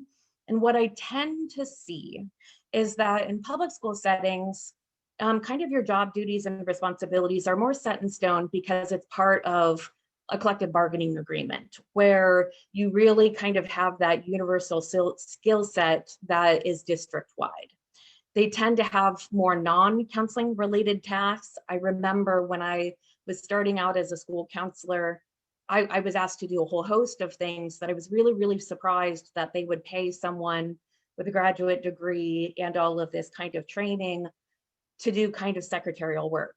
And I don't say that as a dig, because believe it or not, my secretaries at every school that I worked at could be running the school, but it's just that differential in kind of energy, expertise. And it's interesting that it could kind of be farmed out in different ways. Caseloads are generally much larger in the public school setting, and you rarely get to kind of target and specialize. And you really are responsible for that jack of all trades. You do a lot in that capacity. In private schools, I've seen that job descriptions, they really seem to be looking for that very specific skill set to fill a need or an understanding of what that job would be. And so really it could very much differentiate between you being in a religious setting to you being in an independent setting to you being even in an elementary setting as opposed to high school. Caseloads tend to be much smaller, so you may have a caseload of anywhere from 80 to 120, whereas kind of the public school systems have a much larger caseload than that. However, in the private school settings, something that I have experienced, seen, and talked to a lot of people about, the pressure seems to be dramatically different based off of the expectations of the job. So generally private school settings that are college prep very much are focused on college acceptances. They produce those in their school profiles. So it really is important in getting students into those specific schools. So then they could add that to the school profile. So then people will come and pay tuition to come to these schools. A lot of times things are focused heavily on grades. And sometimes the conversations you have with parents may be very much focused around their student getting the grades that they want them to get. I was going to say deserve, but sometimes that's iffy. So a huge thing that I've seen in the comparison of public and private school is their post-secondary expectations. In public school settings, there's a huge, tremendous focus on graduation rates. When you look at what a school produces, their goal is to get everyone to graduation. Some students may or may not take the ACT and SAT, so those standardized tests for college planning, and that's now a moot point because we can't take them, and some schools are not even, I think all the UCs and CSUs are not able to use these in admissions anymore, but this is not like 100% that those students would take those standardized tests. Post graduation options could be dramatically different. It could be that a student has absolutely no interest in going to college, and so you're going to help them seek out employment options, maybe a vocational program. But then there are those traditional students that want to seek out college, but they may, based off of grades and other factors, seek out a community college and then potentially transfer or go straight into that four-year university. And some, unfortunately, really don't have a path. And that's kind of a difficult thing that hopefully people are paying attention to in the public school settings. In the private school settings, I've noticed that really there is this push that if you enroll in a college prep high school setting, they very much want, and people are paying for the school to essentially get them to where four-year universities at top universities are accessible to students. Really, in a lot of private settings, it would be devastating to them if we didn't have 100% college acceptance. That's something that's also produced on a school profile. So there's just a little different trajectory, and it could be based off of the location that these schools are in. It could be a variety of factors, but your focus on kind of what is going to be available to students is going to be different based off of the setting. And hopefully in those public school settings, you're working to kind of close those, whether it be SES, all of those things, those gaps to where hopefully they have same and or similar opportunities post-graduation, or at least finding the best fit for themselves. So this is another thing that I found to be dramatically different in public and private school settings. So students with disabilities, it would be students that in the public school setting are under 504 plans, providing accommodations, receiving services through an IEP. Those are really structured and legally bound programs that are offered through the public school system based off of FAPE and all of that. So depending on your school setting, you may be heavily involved in this process, or you may just kind of be aware that your students are on there. And mainly the IEP services tend to go through school psychologists, but you may attend those meetings and assist with some wellness kind of strategies or academic planning for those students. In private school settings, because it's not bound by FAPE, once you leave a public school setting, you actually waive your rights to the IEP services, but the public school setting will still offer an ISP plan that some students will continue on. That's very interesting because it's kind of like a very simple consultation service. I rarely see it be like super robust and provide relevant services that an IEP would. But in private school settings, as I mentioned before, they sometimes offer very targeted programs through an individualized learning plan, or simply some schools call them accommodation plans. They may or may not have a resource or learning specialist. So you may actually kind of be put in a position to where you're reading psychoeducational evaluations, determining accommodations, submitting accommodations to College Board for standardized testing, and determining accommodations. One thing that I do want to mention based off of massive difference between public and private school settings is where your evaluations come from. I do see, a chunk of evaluations that come from public school systems, and they qualified, and then they could receive accommodations through a private school setting. But more often than not, I see a lot of independent psychologists, some educational psychologists that provide evaluations. Additionally, I've seen this weird thing where educational therapists are providing these evaluations and determining disability, and that's actually illegal unless they actually have a license through California.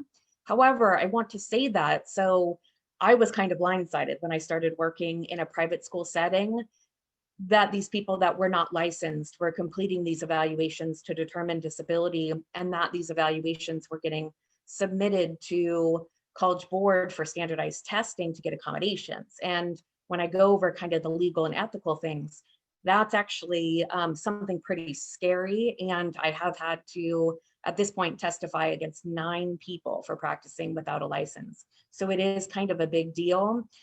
The legal and ethical considerations, one thing is that you as a school counselor are the one that got the education and the credential. It really is on you to understand what the laws and professional ethics are for your practice area. I think it's really important to educate staff, students, families on what your role is. I remember when I started out, I had to actually go into classrooms and tell students what I did as a school counselor, what I was available for. And then by doing that, you could also help to set kind of some good boundaries for yourself. And this is actually universal, depending on public and private, doesn't matter. I really, really, really recommend that you consult with school counseling peers in a variety of settings.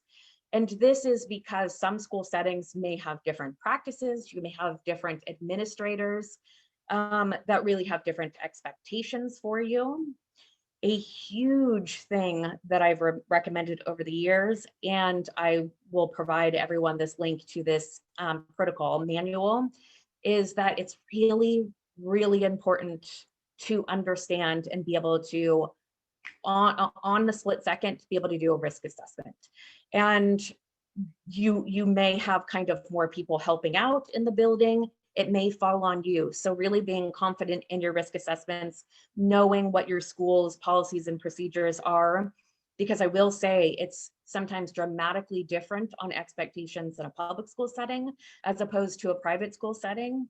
I've seen to where some of my colleagues followed this manual to the letter, and then they still had some pretty negative consequences if a parent complained. And so it really is important that you're backing it up with not only your expertise on what it is that you know based off of law and ethics, but that you're using sound resources on how to actually walk through procedures with a risk assessment, and that your administrators hopefully know and are on board with these things. If not, that comes to my next thing: document, document, document. Really, and this isn't, I know school counselors have a different kind of policy than, say, a therapist would with their case notes, but it really is important that you're documenting for your sake, you're documenting for planning for the student, that you know who, what, when, where, why in your decision making, so that you could fall back on that if there are any problems. It's really important to know what your supervisor expects of you, not only in your role as a school counselor, but along with the risk assessments. What are the procedures? Technically, across the board, this should look the same. But I've been around long enough and I've talked to enough people that I know that this looks dramatically different in a public school setting than it does in kind of a religious-based setting in how they approach and handle things. I have spoken to peers that there was a clear-cut case of needing to file a CPS report, and their advisor forbid them to do that because the expectation is that they handle that kind of in-house in speaking to families. So I would document that and I would still file, but know your parents' not your parents, your administrators' expectations, and really make sure that if there are any grievances that you document that and make sure that you're crossing all of your legal and ethical kind of guidelines. So in addition to that is that in a school counseling role, in a public school setting, they're pretty kind of shored up on what school counselors do. That's part of the job description. People pretty much know what a school counselor's responsibilities are. I have found in the private school setting that there's a lot of variation. Sometimes the school counselor can fall into this kind of pattern of providing one-on-one ongoing therapy role with students. And so it's really important to reflect back on what it is that you're trained for, what are you authorized to do, and make sure that you're within kind of your boundaries on expectations of not only the state that you are credentialed in, but making sure that you're not outstepping these realms so you can be safeguarded for yourself. And I do see that this happens a lot more in private school settings. I've worked in settings where someone was clearly doing therapy and that's what they were hired for. And, that shouldn't have been happening. People that called themselves a school psychologist and yet didn't have that school psychologist background. So it really is important to kind of understand what you are in fact trained and approved for, and making sure that you're falling within those bounds. So job protections is a dramatically different can of worms if you are in public school districts or in private school. And I've seen this work in people's favor and not so much. But in public schools, generally there is a union that if you're on the teacher contract, you're normally protected by that. And they are there to kind of support you in not only the boundaries of kind of your work assignments, meaning how many days you're contracted for, how many hours that you work each day, an outline of your job responsibilities, because that's all part of a collective bargaining agreement, and additionally hiring and firing practices. It's actually a pretty key thing that a public school district has on this, is that really there's a much more kind of due process if there are some things that come up that you need to be accountable for. There's this regular kind of practice of accountability and figuring all of that out without kind of a response or knee-jerk reaction. However, in private school settings, this is pretty different, meaning that most contracts are not actually contracts at all. It's an offer of employment in private school settings. Rarely are private schools bound by unions, so they do fall under state laws, but California is an at-will state, so they actually don't need a reason to fire you. Very different than a public school where you more than likely after a couple of years would have tenure, and so you're protected by that. I've also seen in some religious-based settings that even kind of state and federal laws based off of anti-discrimination is actually not held up. I have spoken to peers in some settings to where one was let go in a religious setting because they became pregnant, and they were within their bounds to kind of not move forward with that person because they fell under the category of a religious institution.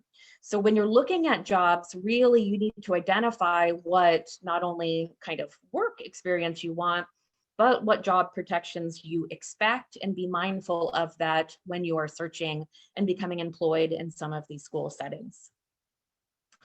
So the good news is there are an absolute ton of schools in California.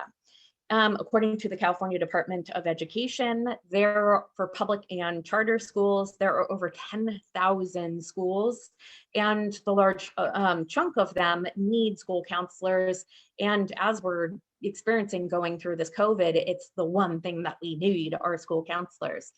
Private and independent schools, over 3,000. So there's a lot of opportunities for kind of more that smaller environment if you're looking for that. There are a lot of good opportunities out there, especially right now if you are seeking employment. So where you would find these jobs tends to be a little bit different. In public school districts, I notice most of the schools post on EdJoin. Some private schools in independent and religious-based parochial, they do post on EdJoin as well, but that's kind of few and far between. I recommend that you look at the California Association of Independent Schools if you're looking for an independent school. Some religious-based schools post on that organization as well as the National Association of Independent Schools, and individual school websites. So a lot of Bay Area schools that are really those renowned college prep schools, and sometimes they don't even post on outside websites because people are so constantly looking at their website for jobs that they only post on their website, and then they have success with that. Additionally, a little bit different than public school settings, networking and really getting to know people that work at those schools can be very valuable, because then you may know when a job is coming up, when people are moving on from jobs, and you may be able to get your foot in the door that way. And those religious-based schools, they tend to also post on archdiocese websites, so that may be a spot that you want to look at as well. And so some really key important reminders is that you 100% are going to be responsible for practicing within your kind of professional standards, making sure that you are following best practices and the laws sent forth based off of California business codes, based off of California ed codes, the teaching credentialing. You know, the last thing you want is for you to have kind of a permanent blemish on that, because your school district won't be, or even your private school won't be accountable to that. That is something that you are bound for by your professional law and ethics. And so it really is important that no matter where you're working, even if a school in a private setting says, yes, I approve you to do therapy, and this is your role, this is what you're hired to do, it really is important to reflect on, are you qualified to do that? Do you need extra training? Do you need a different license? Those kind of things, make sure that you're keeping in mind. Also, be very clear what your administrator's expectations are for your role. It could be dramatically different in a private school settings, and they actually may have a very different understanding of your role. And the perfect scenario of this is thinking of a peer that, 12 and up in California, if you're engaged in a counseling relationship, it's intended to be confidential unless there is kind of that duty to kind of warn and get that person help or protect others. And I've seen administrators really not respect that boundary and push very hard to where it becomes a very uncomfortable environment if they have different expectations. And so this is that piece on knowing what the administrator expects, knowing what the job description is actually stating before you're applying, and making sure it's within kind of your bounds, and making sure that you document when an administrator is asking you to do something that doesn't align with the above legal and ethical requirements. And make sure that you're building a network. Really having an understanding on what other schools are doing will help you develop your programming. You could always fall back on that if you are kind of being pushed in a direction that is not favorable from a legal and ethical standpoint. You could share kind of your consultation group.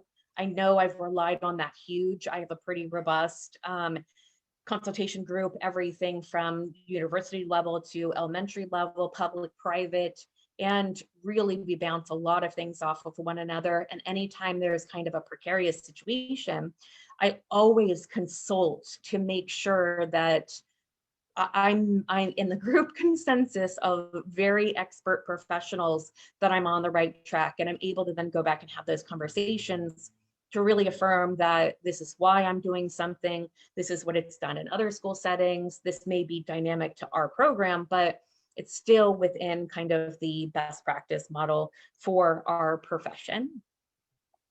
And so now I have wrapped up my presentation, and I will turn it over to kind of questions, if anyone has some questions for me.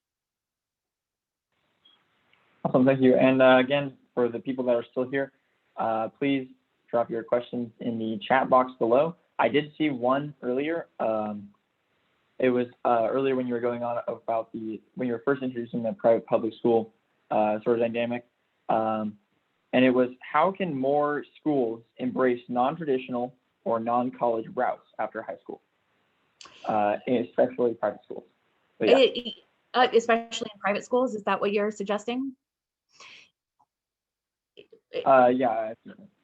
Yeah. So I actually think that's incredibly important in really identifying what the student wants and having lengthy conversations with parents on that. We've gotten around kind of that 100% success rate on getting into colleges by having students, regardless of what they want their outcomes to be, to still continue to apply to colleges. That's a little sneaky kind of way around things, that even if they don't plan to go to college, they've gone through that process. They know how to complete those steps. They've gotten some acceptances, and then they could decide from there. So we could kind of strategically still count that student within that number that we could put on our school profile. However, now more than ever, we're really focusing on the health and wellness of students and what outcomes they want. And I know some students that I've worked with and that are in programs that I've worked with, that going to college is absolutely no interest to them at all at this point. It could be different in 5 years, even 10 years. That's actually the beauty of college. But really making sure that they are setting themselves up should they actually change their mind, because that's kind of a timeline focused thing. So I actually would still encourage students to apply to colleges and get that set up for themselves, but really still working and identifying and doing career fairs, doing, exposing them to people in a variety of different fields. I interview everyone in different fields, discussing kind of their planning process for college, what majors they went into, how they've pivoted, and what their kind of satisfaction is in their current work environment. So really gearing that and not only covering the academic and the wellness piece, but really that college and career piece will help students focus on that as well. Okay, thanks. I received one more. They're getting sent directly to me sometimes, so make sure to put them, to address them to everyone in the meeting.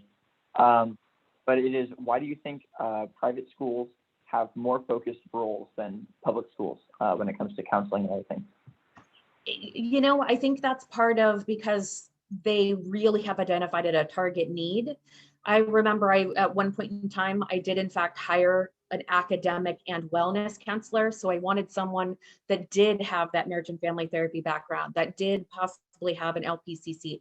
So sometimes you fill kind of that role by combining other expertise areas. And I think just based off of budget, sometimes in private schools, because it is tuition based, we can really afford to have multiple people that are in targeted areas. And I think in kind of the public school systems, really you're spread really thin. I mean, I think you have to do the academic, you have to do the college planning. It's actually incredibly hard. So it sounds like that is slightly shifting now based off of funding and being able to target wellness areas, which is wonderful. I remember even when I was in the public school system, the educationally related mental health services came up, but that was for licensed professionals, so MFT, LCSW, and clinical psychologists. So hopefully there is kind of more targeted areas that come up, as long as it's kind of within the bounds of what you're capable of practicing in.